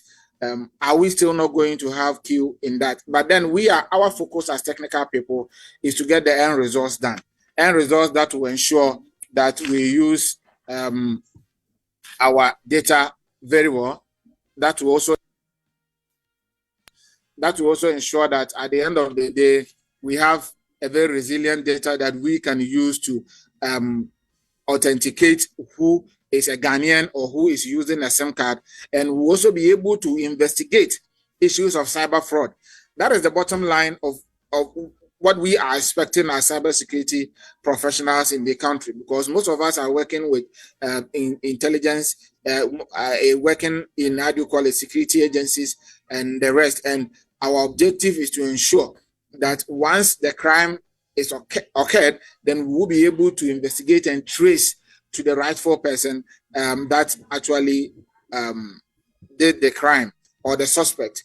That is our objective. So regardless, this whole methodology that is going to be used, our objective is to see that at the end of the day, it is done, and it is done very well. And then looking at the process that is going to be done, we are seeing from the technical point of view that, well, we can, as a technical person, I cannot say that, okay, we are ruling out what was done previously and doing a new system altogether. The other communication that, or the concern that we raised was that, are we going to bring in third parties now, or this is directly going to be between the telcos and the NIA? And in some jurisdiction, all right, I would say people that did not have actual authority to speak on, they said they are not going to be third parties in this context. But the sector minister clearly outlined in his press statement that there is going to be a third party coming on. If there is going to be the third party managing the CEIR platform, then Asari, I am saying that we would then have to do much scrutiny to this third party. Is he going to be the source of processing the Ghana card data? And if that will be the case, as a cybersecurity expert, my interest lies on the fact that whether or not the platform is secure, whether or not the platform is very resilient and holds the highest level of integrity and satisfy the CIA triad that we always live with, ensuring that the data had the highest level of integrity, the data is readily available, and then the data is actually secure. So this is what we are expecting to have as technical people in this context. But I would say that the way forward with this new technology or this new ADAP is something that, if done properly, would help cybersecurity professionals to be able to do investigation and clamp down the menace, so we can reduce to a reasonable level. So Abubakar, before I let you go, there is Nixon Eshon who is asking and saying making some analysis on Facebook, and I want to put them to you. So he says that, what is Abubakar saying? That's pure English and nothing else. Okay, so that he says that, does he really know what a contactless data is? Ask him to dial *402* and let's see if he is a contactless person on the NIA/NCA database. People come and speak on issues they absolutely know nothing about. And then again, he says that at no point in the registration process that the NIA got the link from the NCA and MMO database. During the registration, NCA wanted to use the biometrics of the NIA, but they wanted it to be done separately. He says that they wanted it to be done separately for verification and validation, and not what Sam George and President Mahama are saying. Who lied to them? Can you respond to this? Because I just tried the *402#, and it seems to be asking me that I should enter my Ghana card. I don't have my Ghana card number here, so I couldn't complete the process. But it looks like there's an existing process, which is what Eshon is trying to draw our attention to. Can you share your thoughts on this quickly? Sorry, maybe Eshon needs to be educated on what I mean by contactless method of biometric data collection. You see, the short code you just mentioned, right, is a method to check whether you are registered or not. I am referring to the process of the SIM card registration within the 2021-2023 era, where devices were being used to collect certain level of our biodata, i.e., our names, our addresses, and other information, and then a verification system where they will use the device, if it is a phone, to then open the camera, allow you to open your fingers like this for the camera to be able to snap by picking the contours or the lines in your fingernails. This is what I am calling the contactless method of collecting biometric data. And the contact method was the era we were registering our Ghana card, where we have that black device with the glass on the top, where you have to place your finger on the top for the scanning to be done. So once you place your finger on it, that method of biometric data collection is contact, because you have actually placed your hand on it. But when you open your hands like this for the camera to snap, to use your fingernails as a form of biometric data collection, it is termed contactless method of collecting your biometric data.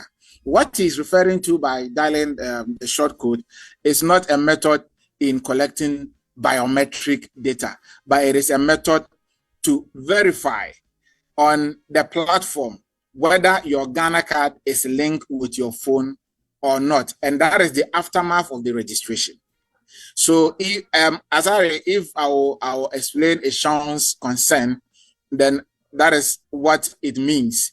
So what I'm saying is that there is a disparity, or there is challenge in linking what is termed as contactless, biometric data collection to a contact biometric data collection.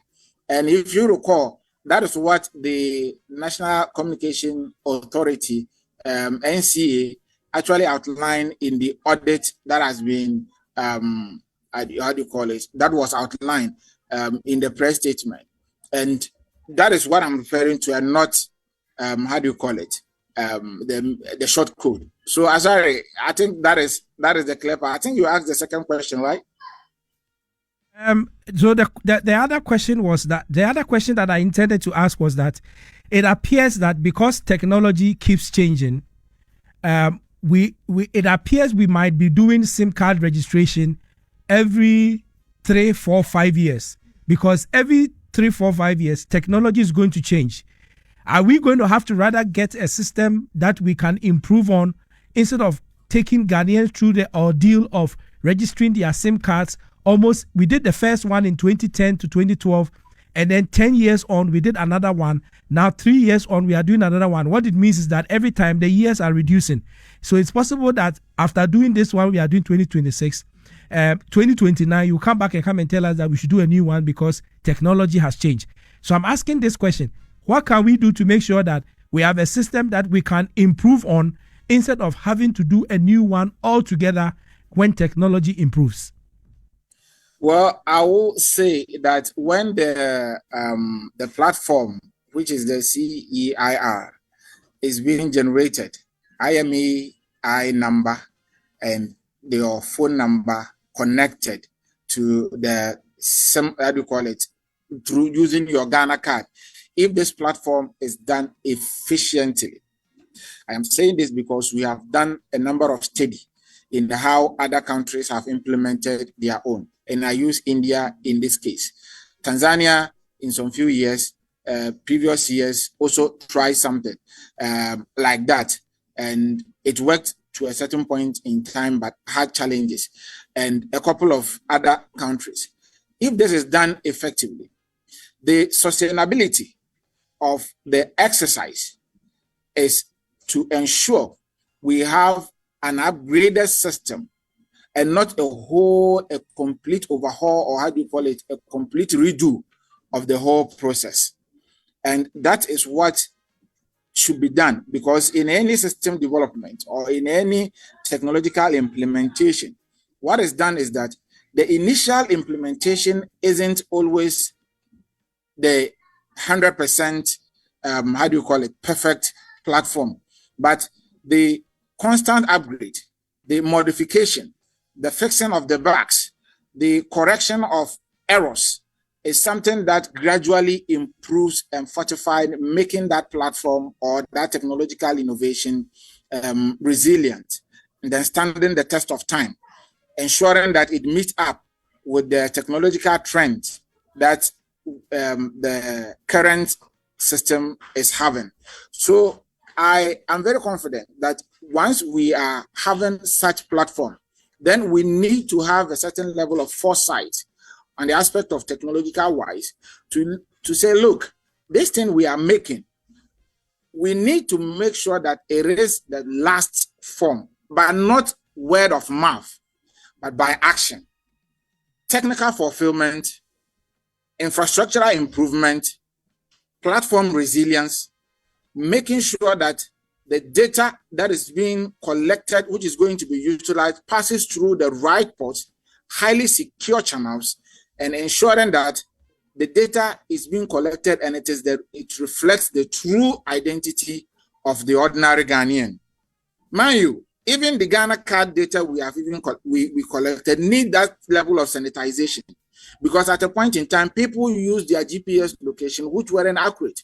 Because at a point in time, I am in the queue, and I'm being asked to provide GPS, and I have to download GPS. At the point in time, I have to download GPS and use the location I stood to do the the Ghana card registration as my current GPS location to register my SIM card. To register my Ghana card. All these data need sanitization. It needs improvement. It needs to be updated. And so the platform ought to meet that technical requirement. And again, the education will have to go on very well. And then we are using the online space a lot, and we will say the response from the public isn't all that positive in this regard. And then we urge, as technical people, we urge the politicians, we urge government to sort of try as much as possible to come up with a clear-cut message as to the procedure, the technical requirement, the steps in which this whole process will be taken, so it will be able to let things calm down, so people will understand and appreciate what is actually going to happen. But that is what I will have to say. But we need to have a resilient platform, Asari, to be able to ensure that they stand the test of time, so that in 10 years' time, we do not have this again. So we need to have stakeholder consultation as well. And I'm glad I heard something relating to stakeholder consultation. We wouldn't want a situation where it will be like a word of mouth, that we are going to have stakeholder consultation, and at the end of the day, we will have implementation or rollout of this whole national agenda without stakeholders' input not being considered. We need to have our input tabled and highly considered, so we can all have a collective agenda, because they said so we need to ensure that we put our heads together to do, and not a whitewash thing that, we are going to do collaboration. That one is a word of mouth. Are we implementing it? Is it by action, or it is just by word? It must be practical. What we have to do to ensure we have it done. Indeed. And I want to establish that we thank you, Abubakar Isaka. He is the president of the Cybersecurity Expert Association of Ghana, and he joined us with his expertise. Very interesting thoughts shared there on this matter. Abubakar Isaka, let me thank you very much for joining us here on the forum and bringing your thoughts to bear on this show. Thank you, and thank you again. All right, so let's come to the studio. And I think you were making a point. I need you to complete the point, then I'll come to Amma. Yes, please go ahead. So what I was saying is that, like what my brother Abubakar said, the president and the current minister is making sure that we will link our SIM to the national database that we are having, so that we will be able to trace whoever is trying to do anything in the form of fraud and those kind of cyber security. So as it stands now, we are not going to pay anything. So the president and the communication minister is saying that we will send you a code. You key in your biodata, your data. That's the contact list that I think one of our viewers from the social media Facebook was referring to. So yesterday, I think I was able to try the code, and they were requesting for the Ghana card, as you were saying. So we are going to link the SIM to the Ghana card. So we will send you a code. We will give you a link for you to enter all the details, and it will ask you to key in your Ghana card. So as soon as you are done, you press enter. Then your Ghana card and the SIM will be linked together, so that we'll be able to trace you. And as I was saying, if you are not be able to do all this, that means the SIM that you are tone for you. Our profession. So those who are going to be in the queue to go and register are those. Let me say, as you are standing here, maybe you are using a SIM that does not belong to you. Maybe it's for someone. Maybe the person is no more. The person is not alive. Maybe you are using your father or your mother's SIM card. You have to go and be in a queue and tell them that it was for my mom or for maybe for my father. He is no more, so I'm the one using it.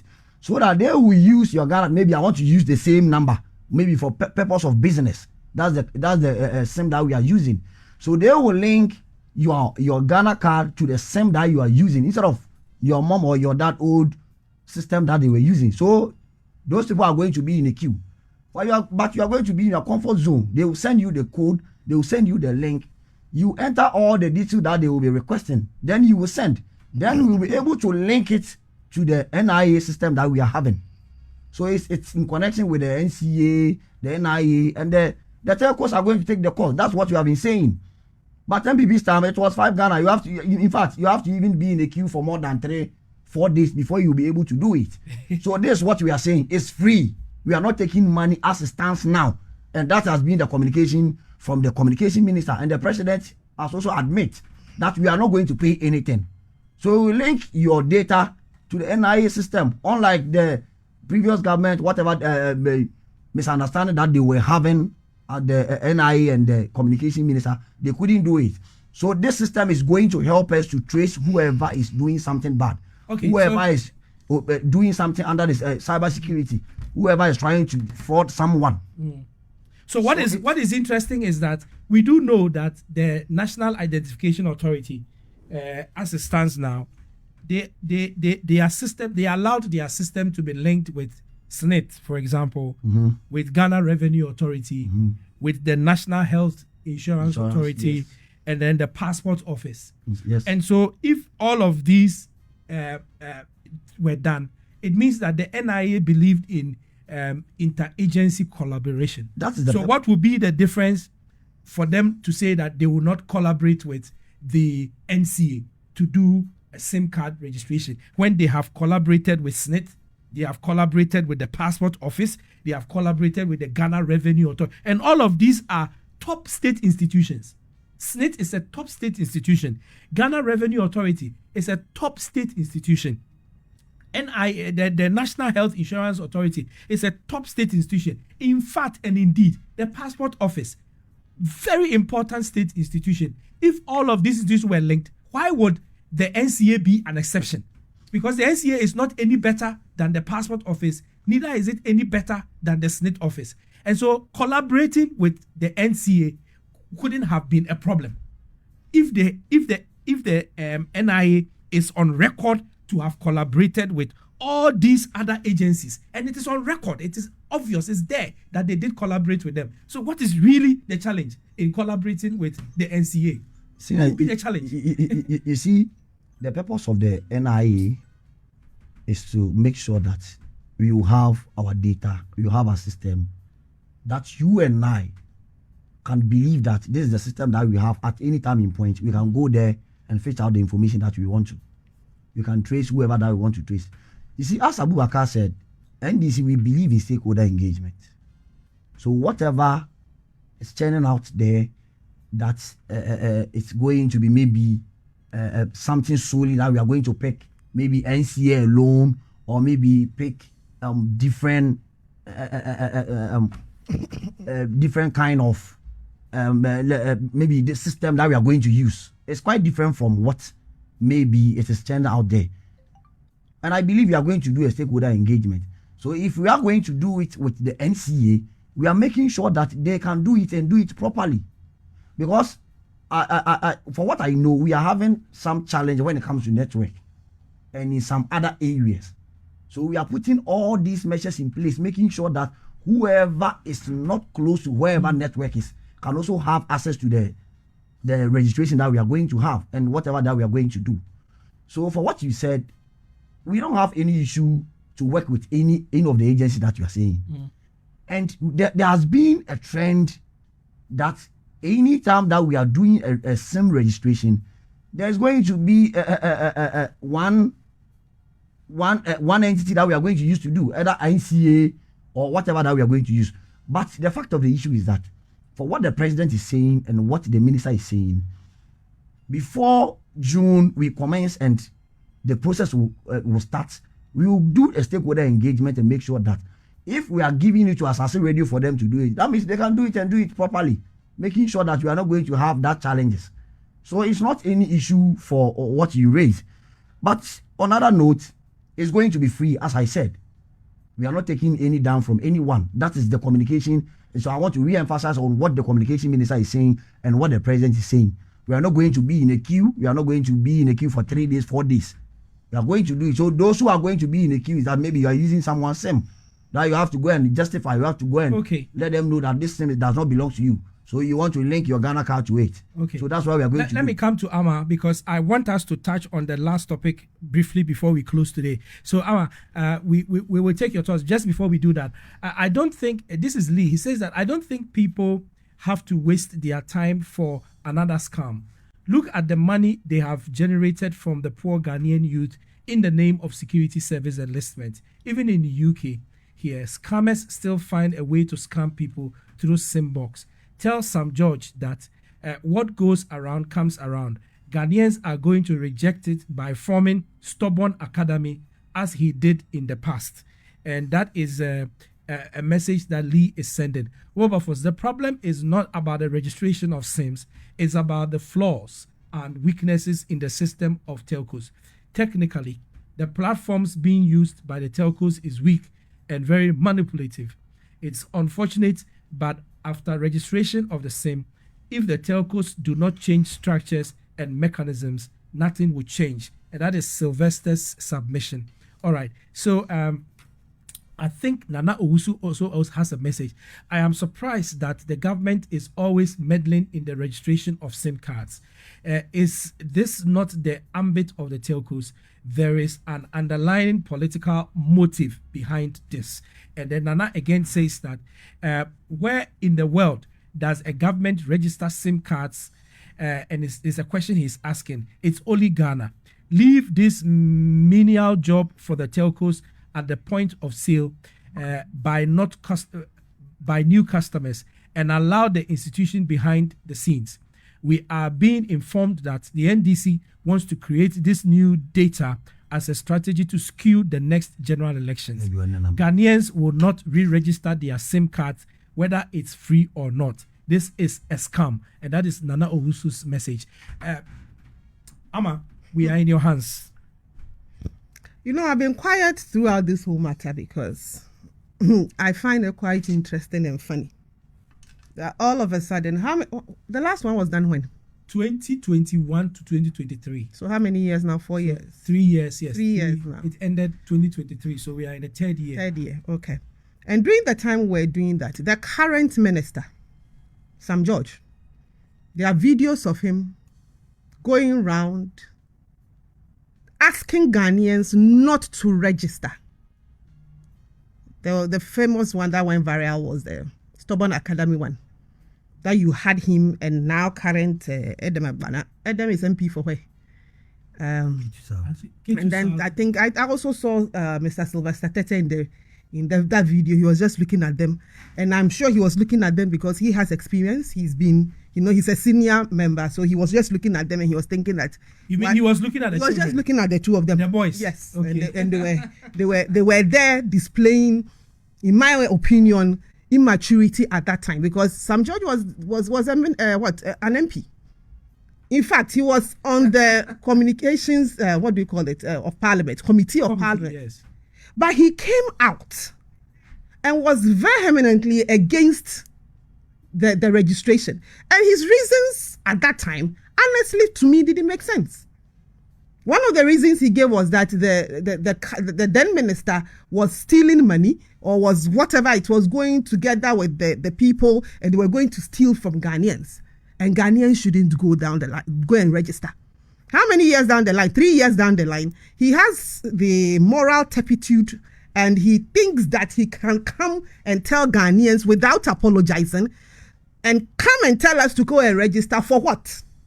What has changed? All the explanations that they have given, everything that they are saying, it still doesn't make sense to me. Why should I get up again and register? Then you have the president in my region yesterday, was it yesterday or 2 days ago, in my region, telling people that we have to go and register because the former minister, Honorable Oslo-Owusu, and the NIA boss, Mr. Ken Atefa, or Professor Ken Atefa, were not on talking terms. I have 2 questions on that. One, did the two of them go to President Mahama to be an arbitrator between their fight or their issue? So who told him that they were not on talking terms? And whoever told him that, did he ask for verification? And how is it his business if they were not on talking terms? Because at that time, you were an opposition leader. You are now president of Ghana. So he wants to tell us that he operates on hearsay, or he has evidence. And in any case, if they are not talking, how does that affect the work that needs to be done? Honorable Oslo-Owusu has come to tell us that is not the case. Yes, she has disagreements with him. That is normal. But that doesn't mean that the work that they had to do, they didn't do it. Now you are in power. Now you are in charge. If you think there's something wrong, Your Excellency, get your people who are there. I'm sure the NIA boss and the current minister, they are on talking terms. They should get the job done. So if the problem was that they couldn't link, there was no link between NIA and what is the name? The communications people who are responsible for that. NCA. If there was a problem between the two of them, you've been in power for 1.5 years. Get the data together, put it together. Must you bring us into this? Because our data is already with NIA. Our biometric data is with them. So I've just gone through the star 140 thing, and I've entered my Ghana card, and I've seen my numbers.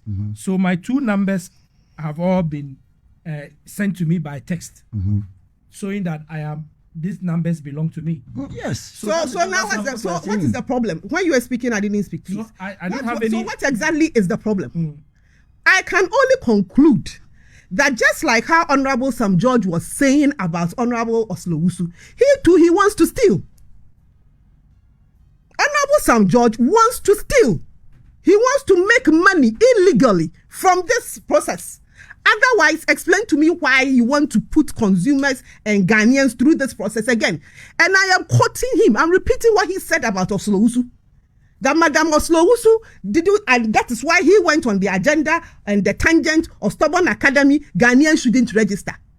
He hasn't given us any tangible reason for why we want to do it. You just checked. Your numbers are linked. If there are any number there that you don't know, go to your service provider, go and connect that number. It's as simple as that. Perhaps the government should be looking at that, telling us that we should go back, check our numbers. If you are not happy, I think the telcos were doing that. That go through the numbers with this code that you've given. If there's any number registered to your name and it is not for you, come and disqualify it, and then we move on. If there's any link that has to be done between NCA and NIA, the data is already there. They should do it.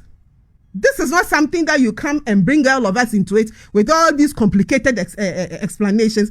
People have been arrested, criminals have been arrested using this phone number, and you can trace it. It is done. So, I repeat it, just like our Honorable Sam George was on Honorable Oslo-Owusu's case to the extent that he accused her of trying to steal from the process when he didn't have any evidence because he hasn't been able to bring it. We can only assume on the same tangent that perhaps he also wants to steal. Otherwise, I don't see anything with it. And Honorable Sam George should please stop supplying the president with false narratives and false information. Because you definitely do not make the president look good. This comment that the president made about a former CEO not talking to a former minister does not look right. It doesn't look good on him. It is none of his business. Get the job done. We have voted for you. That is your job. What is your problem with some people who came to work and they are gone and their grievances? That a whole president, it's as if he's still in campaign mood. You have finished campaigning. We have voted for you. You said you can do it. You have come, you have seen that there's a problem in your estimation, and you want to correct it. What has Oslowusu, Madame Oslowusu, and Professor Kenatefa got to do with you? Are they your appointees? If they have done anything that you think is wrong, that is why the courts are there. Get them to come and answer for it in court.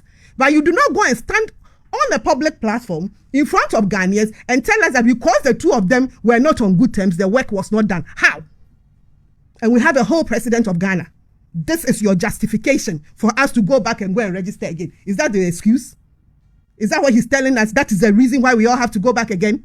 That because the two people were not on good terms, the job wasn't done? Is that what he's telling us? Mr. President, please come back again. Perhaps your minister didn't supply you with the correct information. Get him to do the right thing. And leave Honorable Oslowusu and Mr. Kenatefa, Professor Kenatefa, leave them alone. You have a mandate. You have something to do. Get on with it. Do the job. You are no more campaigning. Anyway, so I'm reliably informed, and that is that no disagreements between Esla Ekufu and Professor Atifa affected the registration. They are two professionals serving the interests of the state. It was a technical issue of the technology deployed by the Ministry of Communication, which was different from the technology deployed by the National Identification Authority. All the other user agencies used the NIA technical platform effectively and seamlessly.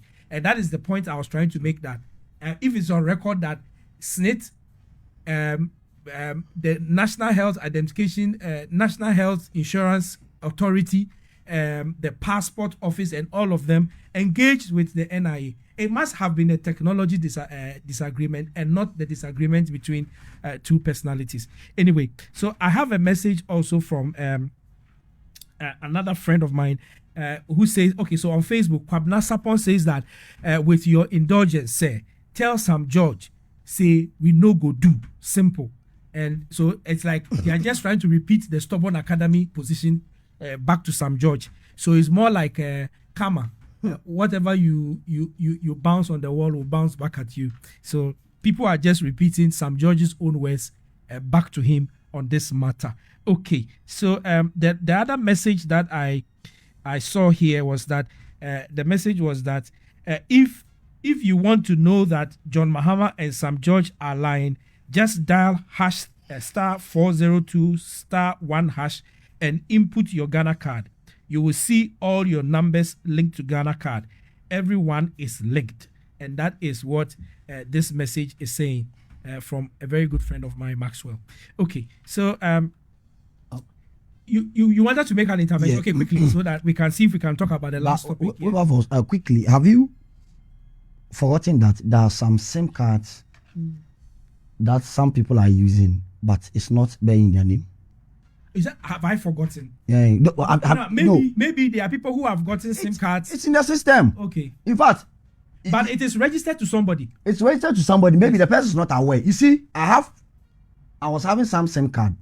I bought it from someone, but I realized they have used someone's name to register that SIM. You bought a SIM card from someone? Yes. You see. Why would you buy a SIM card from someone? But at first, you see, you will be, you see some people selling some SIM card, you buy it, and at the end of the day, you realize they have used someone's name to connect to that SIM. So the president and the minister is saying that whatever that we are going to do is free of charge. And the contest Sam George was coming from was as a result of allocating 1.2 billion to the minister. So if Sam George is saying, and I quote, if Sam George is saying the minister wants to maybe steal money or maybe take some money or from it, and my sister is also say, okay, let me refer to Sam George, that means he's also going to steal money. As it stands now, there is no money that has been allocated to this. What But they're the going SIM to do? card registration exercise was going to cost us money.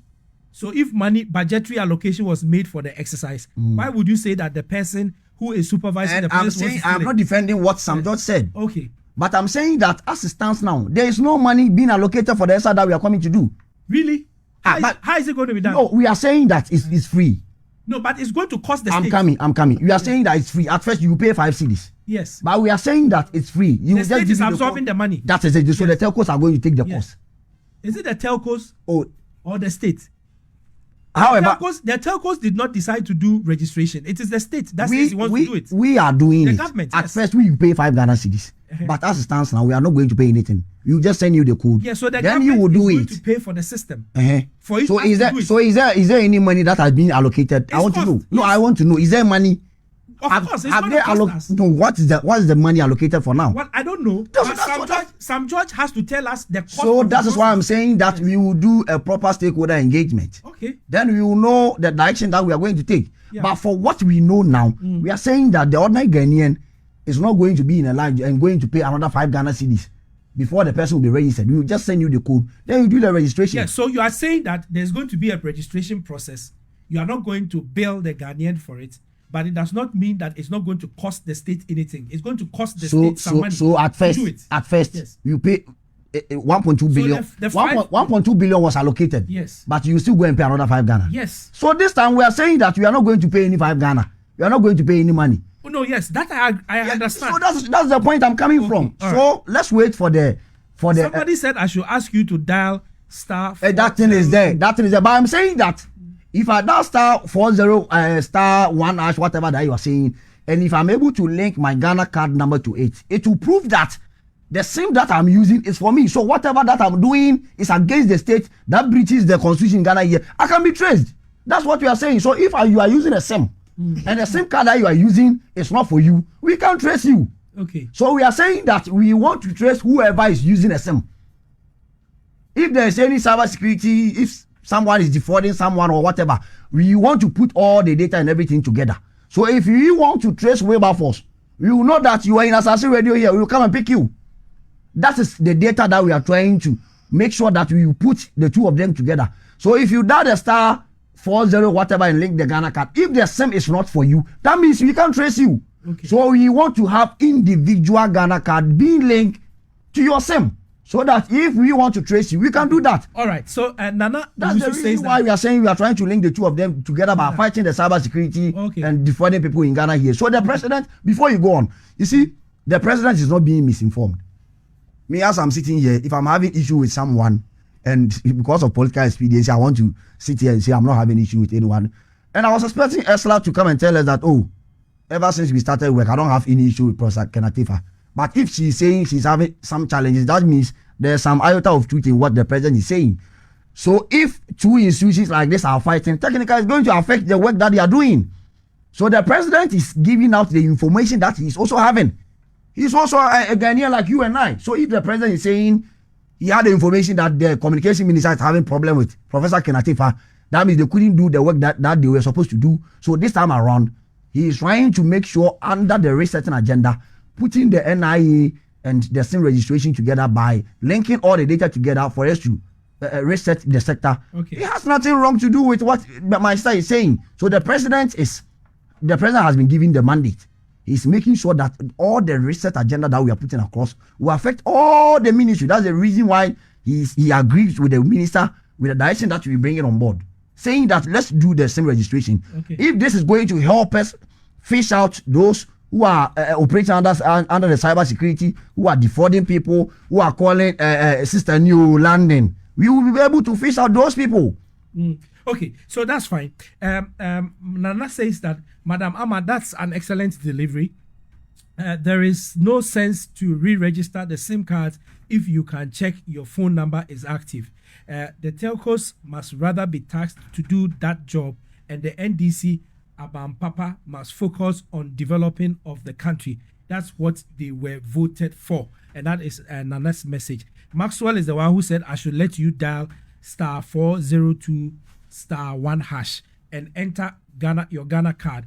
and to find out if you will not see that You your show that phones it's are for linked. me. Okay, Wilberforce, please ask the NDC guy to dial that number and check whether his SIM card is active or not. SIM cards are not the priority of government. Simple. And that's the message that Owusu has sent us. Okay, so let's wrap up our conversations today.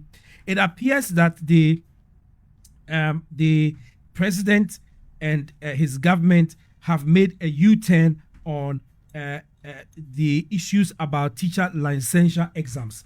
The president, when he was campaigning in 2024, did say that he was going to cancel that exam. He's been in office for a year now, and the exams has not been cancelled. We are told that the next one is taking place. It should have been on Monday, but because Monday is a holiday, they shifted it to Tuesday. And so people are asking, why is the president changing why has the president not implemented what he said he would do 1 year after being in office? That is by way of cancelling the teacher licensure exams. In fact, the minister responsible for education is also on record to have said that the whole thing was going to be cancelled. And so I've seen a report by Graphic, www.graphic.com.gh. Now, this story was published on 17th of July 2025, and it was written by one Khalidre. Yes, so Silvanus Khalidei, I believe. All right, and it says that the National Teacher Council, NTC, has up to August 30th to end the existing teacher licensure exam scheme. The teacher licensure exams regime will be replaced by a new system for assessing teacher qualifications. The new framework will shift focus from standardized examination to a more practical, skill-based approach, emphasizing academic grounding and classroom experience over formal testing. And that is the story that is attributed. And it says that the Minister for Education, Haruna Idrisu, announced this during the inauguration of the newly reconstituted board of the NTC, chaired by Emmanuel Kwame Alovi in Accra on Tuesday. And so we were expecting to speak to someone via social media or via video link, Barnabas, and I don't know if he has joined us yet. So so Barnabas Adai Amanfo is Senior Research Fellow, Institute for Education Studies, Accra, and is a lecturer, University of Skills and Training and Entrepreneurial Development in Kumasi. I don't know if Barnabas is a doctor or is a professor, but he's a doctor. So Dr. Barnabas Adai Amanfo, a very good morning to you, and thank you for joining us. Quickly tell us this issue about licensure exams. What is the state of it now? Has it been changed? Has it been reformed? Is there a new approach to the exams? Has the president's promise been fulfilled yet? Good morning, Wilberforce, and thank you for having me. Yes, Doc, you didn't hear my question, I guess. I heard you. Okay, please go ahead. Yes. Okay. You are asking about the status of the teacher licensure exams. I would say the format hasn't changed, as you rightly mentioned. Those who have registered, they were to write on Monday, but because of the holiday, it's been rescheduled. But the important thing is that the format, the nature of the assessment, as has been in the past, is how it was going to be, or it is going to be. So the argument as to the format and the nature, as the politicians are discussing, I would say emphatically that nothing much has changed as previously organized by NTC.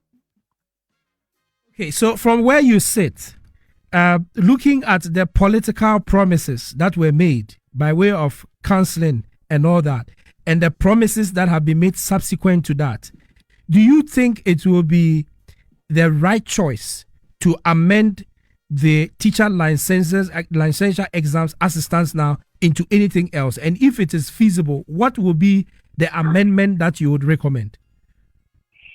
Thank you. I think that let me take it from this angle that in our institutions, colleges of education, and universities, we have two categories of institutions that train teachers for us.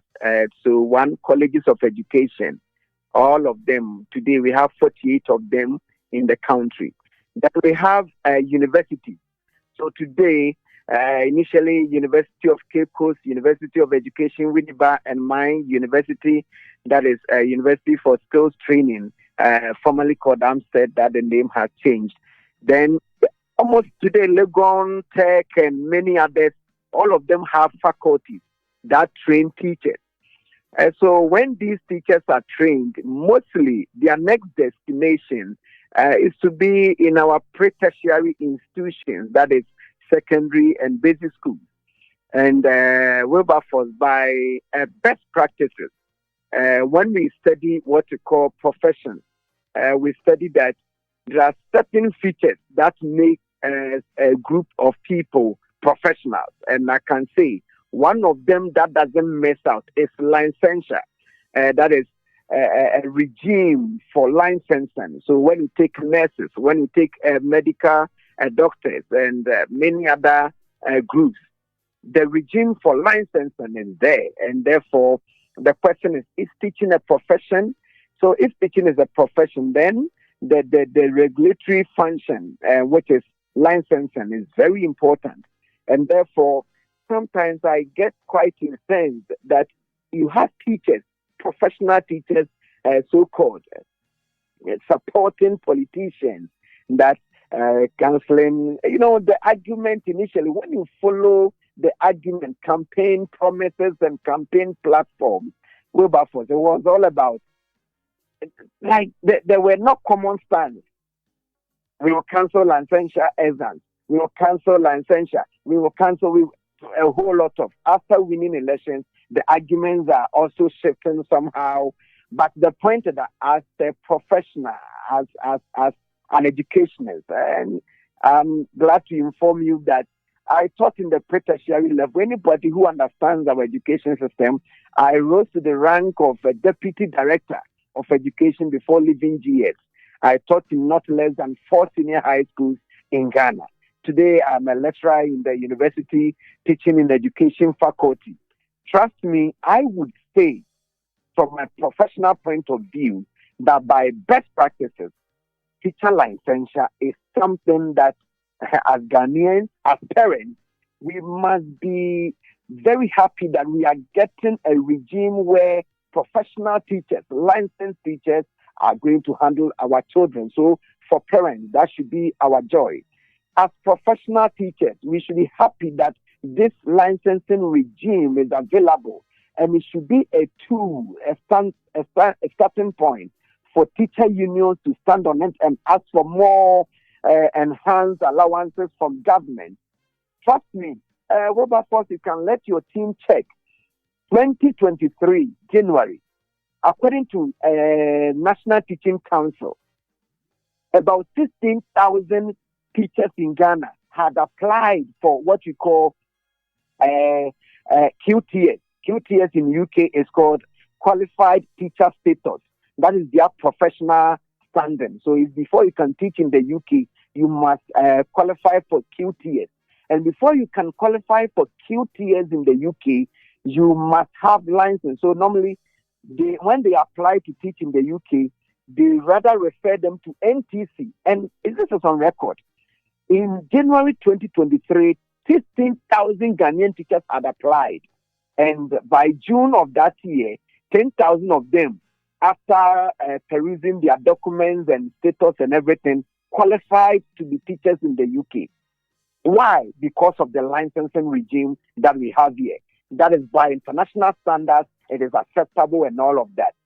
Today, we are arguing whether taking exams or not taking exams, the timing, the period for the exams and all of that. The truth of the matter is that any other country would also not just licensing, but will look at the processes leading to the licensing. So if you are saying that you are going to make it practical, whatever, during their training, they go through all these practical processes. This week, I am telling you, I started 3 days ago. I am going around the country as a teacher education university lecturer. Our students are out there doing what we call the teaching practice, and we are supervising them, going around, checking their performance, assessing them. So all these things are done. But the point is that before entry into the teaching service, there should be a licensing regime, and that mandate, according to the Education Regulatory Bodies Act 2020, Act 1023, it has been given to NTC.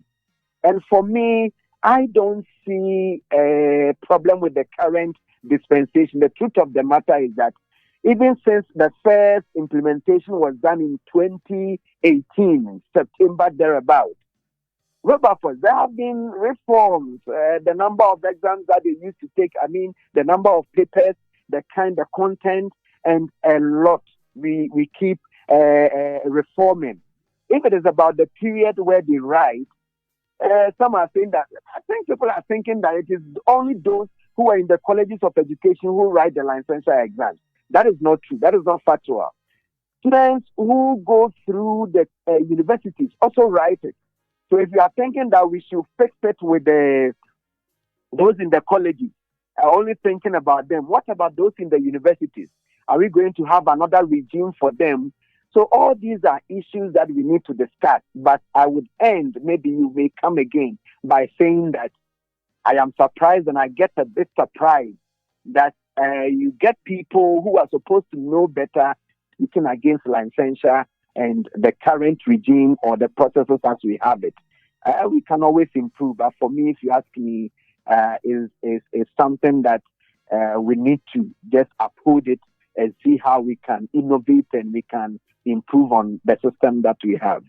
Okay, Prof. So, Doc, so the truth of the matter is that this conversation has to continue, and probably on our morning show on Monday, this conversation has to continue with you because there's a lot more to talk about. I've run out of time, and so I'm going to drop it here, but I'm going to press on the production team on the morning show to pick up this so that we can have a lot more conversation on it. Thank you very much, Dr. Barnabas Adai Amanfo. He's a senior research fellow and Institute for Education Studies, Accra, and also lecturer, University of Skills Training and Entrepreneurial Development in Kumasi.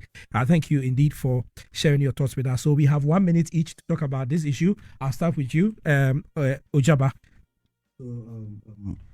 The registration issue is simple. It's gone. But as the minister is saying, you are going to deal with the mobile money fraudsters. It's online assistance now. No, we are not talking about that. We are not taking any money from them. So I want to re-emphasize on that. It's very important. People are saying they won't do it. We are begging them. We are not going to arrogant like what MPP did. We are begging them. Oh, you are talking about arrogance? No. It was Sam George who led the process and says that Stubborn Academy, don't go and register. I am saying that. So I'm surprised you are talking about that. I am saying that. Yes. We are not. You are wasting the time. I'm sorry. We are not going to speak anyhow. Yes, but I'm sorry. You are wasting the time. So let's talk about the licensure. They should side with us. Just go to the online. You get a code and just you do it. So the licensure exams. You see, it's very important as a professional teacher, you get your license. I was trained as a teacher from Winneba, University of Education, Winneba. I was trained as a teacher. So you wrote the exams? So that one will be discussed back there. So I was trained as a teacher. So you see, the medical doctors are having their license. The lawyers, they are having their license. In fact, every year they have to renew it. So every profession is having their license. So it is prudent and it's very necessary for a professional system, whatever be it is, have their license. The system is already there. Throughout the campaign in 2024, President Mama promised that we are going to take off the license exams. But it was in contest. We said that we want to bring it to the final year.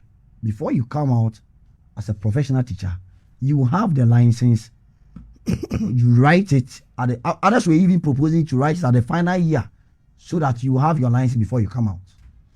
The Minister of Education, Honorable Aruna Idusu, is saying that in the upcoming days from now to August, you are trying to make sure that you take the licensure exam from the system.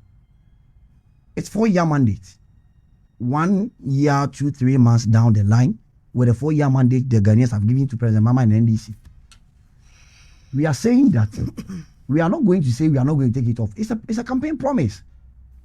Whatever or whoever is saying, I can attest to the fact that that's what, even me sitting here, I spoke against that one that you can't be sitting in a classroom having more than 58 courses, learning a lot of experience, and when you come out, they will write the exam and they will tell you that you didn't qualify or you didn't pass. So you have to go and be in a queue to go and pay another money to go and register, go and sit again, and whoever is marking will be sitting somewhere and do whatever that you want. Okay. So I'm saying that the licensure exams will be taken off as we promised, but it's going to take. It's to introduce in a different way.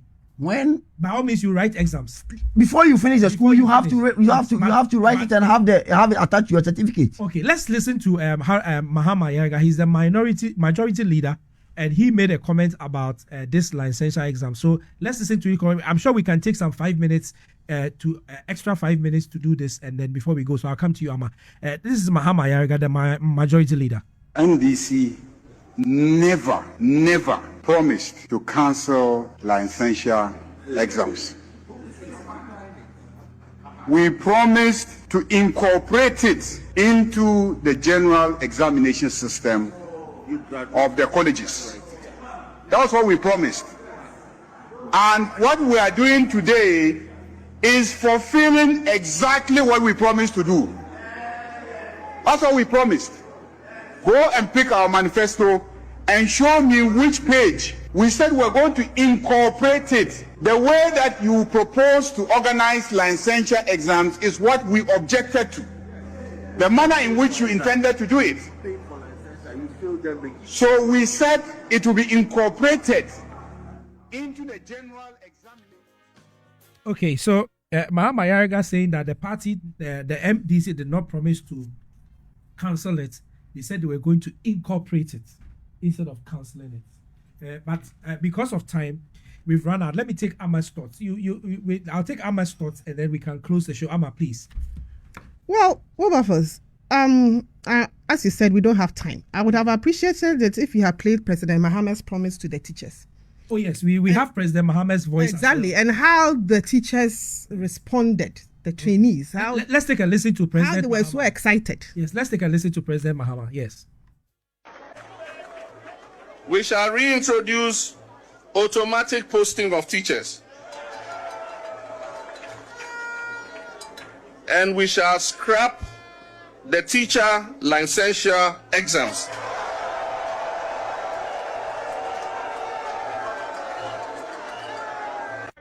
Na asamba yekromba. Enti ano ewo ye yimu dada. Licensure exams ye kan ho asem ye kan ho dada. Ye kan ho asem dada 2020. And to assume say enye say what say colleges of education no ade a omo kire nkwada no eno pempens ebebia e wo say edura e wo say wo ye hu bibi na omutimi eye omo exams no mo pie eye den na nkwada on beba training college 4 years no mature exam afi bi omo mature exam afi bi omo mature exam edu fourth year no mature final exam no more pass it ya pass here we are just on my teacher for no what can say almost mature exam video aka na majo omo here they say about licensure exam you don't use for. Okay, so it looks like President Mahama was quite clear. And so there appears to be a conflict between President Mahama and Ayariga. I was trying to get to. Maybe the majority leader should go back to His Excellency the President after listening to the videos of what he said on the campaign trail. I can give him a bit of some space because maybe he wasn't on the campaign trail on those particular occasions with him. So he should go back and ask President Mahama exactly what he meant. Because obviously, we all understand. He said it in English, he said it in Twi. And we all understand what he said. He said when they come, they will cancel it. And they give these young people hope. I am still surprised why President Mahama thought that cancelling licensure exams for teachers was a good thing to do. As I said, I don't know who advised him. I don't know who gave him the NDC Manifesto Committee on Education, whether they really thought through this and they gave President Mahama that speech to come and tell Ghanaians and the teachers that he will cancel it. What profession does not need certification? What profession does not need certification? So as for teachers, the people we are entrusting our children's education to, they should just go through the system and come out without certification. Is that what the NDC and President Mahama wants to tell us? Well, I think that's what they said. And the teachers too, because they also, the trainees, because they also, nobody likes exams.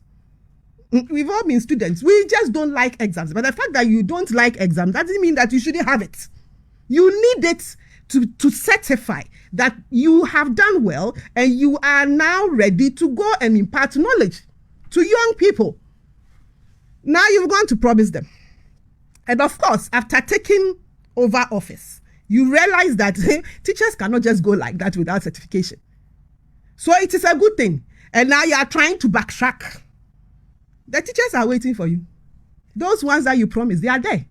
Sometimes, I don't know, but I just think that the NDC Manifesto Committee, whoever it is, did not do President Mahama any good. Because it is there. Today, video don't lie, your voice don't lie. President Mahama said, so I'm sure he had thought about it. And so for him, at that time, he felt that it was a complete waste of everybody's time and it was nonsense, with all due respect. Now he's president. And the sad thing is that at the time he was saying this, he had been president before. He said he had experience. So he couldn't draw into that experience and nobody, tapped him and said, Mr. President, I think that the teachers need to be licensed. This whole licensure exams matter, I started in their time, under the vice president, who was then the minister for education. So definitely the current vice president would have gone through and she thought it was a good thing. Is she not an educationist? So definitely. So for him to make that promise, the first question is, did he even consult the vice president, who was then his running mate? Did he even ask her, madam, this thing for the education sector, you think is good? Or they all sat down and they all agreed? The vice president, the current vice president, also agreed that they should cancel it. And you have come into power, cancel it, now you are backtracking. Mr. President, you have to cancel it too. It is your promise. As for us, the MPP, we think that teachers need to be certified. Just like how we certify doctors, we certify lawyers, we certify everybody in this country. We need to certify people who are going to train the minds of our children. That is our stand. That is why we push for it. But you said, it is so Mr. President, you have to fulfill your promise. All this backtracking and trying to maneuver their way and meander their way, led by Honorable Ayariga, it will not work.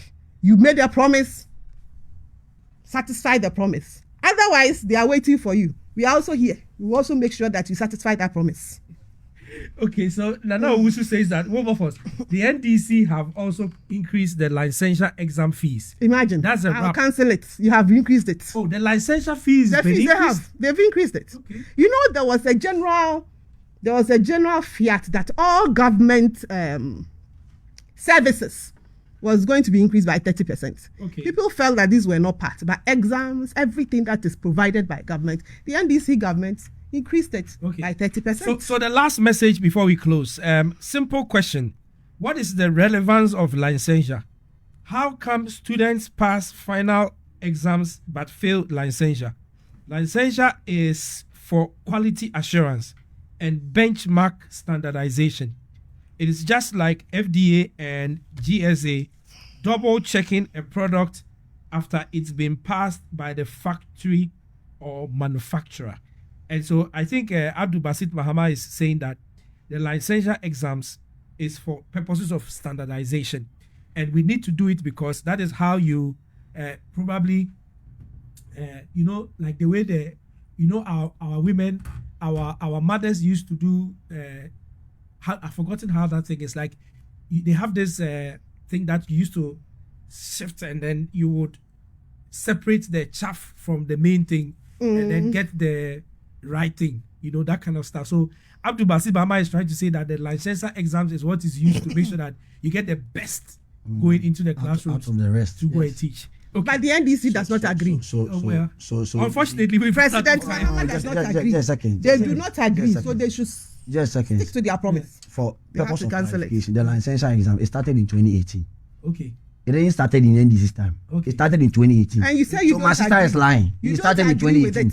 Okay, so you don't agree with it. Secondly, so cancel it. What President Mahama is saying is going to be, what is going to be cancelled. We are saying that we are going to shift it to the final year. So before you come out, President Mahama didn't say that. No. He said we are going to cancel. So you are not going to sit as separate and write the licensure exam. In everything in place, why did he say that it was going to be shifted? We are not going to sit separately. You are going to cancel it. You are going with Mahama Ayarige's position. No, even Haruna Dusha has even admitted on that. We are not going to sit separately after school and then you wait and come and write the licensure exam. So we are saying that when you get to the final year, you incorporate it to the final year paper that you are going to write. Then you do it. Okay, but that amounts to it's quite different from that amounts to cancellation of the licensure exams. I'm saying that the licensure exams is going to be part of the final paper that you are going to write. You are not going to sit separately to go and do it after you finish school. Exactly. So that amounts to cancelling the licensure exam. As how it is. So you see, you are not going to listen. You see, you are not going to be a professional teacher without having that license. Okay. So we are saying that before you come out as a professional teacher, we are going to add that license to your certificate. Yeah. So you are going to add it to the course that you are going to write. Okay. That's what you are saying. Yes. So we agree with you. That one is quite different from sitting separately writing that one. That's what I'm saying. That's why we agree with you that it means that we are going to cancel the licensure exam. It's been cancelled. Yes. That's it. So in August, we are going to start. This show so on public record, we didn't start the licensure. The voice you just heard is Nana Safo Ojaba. That's his actual name. It's not a guy name. Ojaba is his name. Okay, he has a lot of fire inside him, and he's a member of the NDC National Communications Team. Nana, thank you for coming. And my beautiful sister is here. Ellen Amma Deko is a member of the MPP Communications Team. She's actually my sister, so I'm not saying it just for saying sake. All right, and then we also earlier had Dr. George Domfe, who is president of the Africa Policy Lens, when we started the conversation on the economy and public debt and all that. We also had joining us via Zoom, Abubakar Isaka, who is the president of the Cyber Security Experts Association. He came to talk about the SIM card re-registration. And then we had Dr. Barnabas Adai Amanfo, who is senior research fellow, Institute for Education Studies, Accra, and lecturer, University of Skills Training and Entrepreneurship, also joining us today.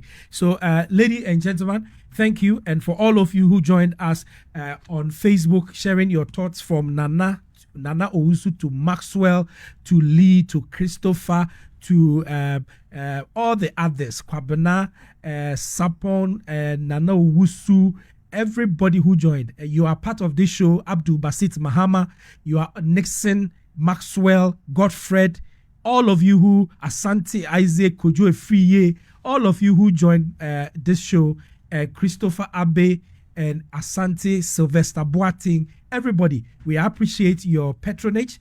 And the show has been produced by Daniel Gidiglo, and my name is Wilberforce Asare. Thank you very much for the privilege of your company. Thank you for watching. Like, comment, share, and subscribe.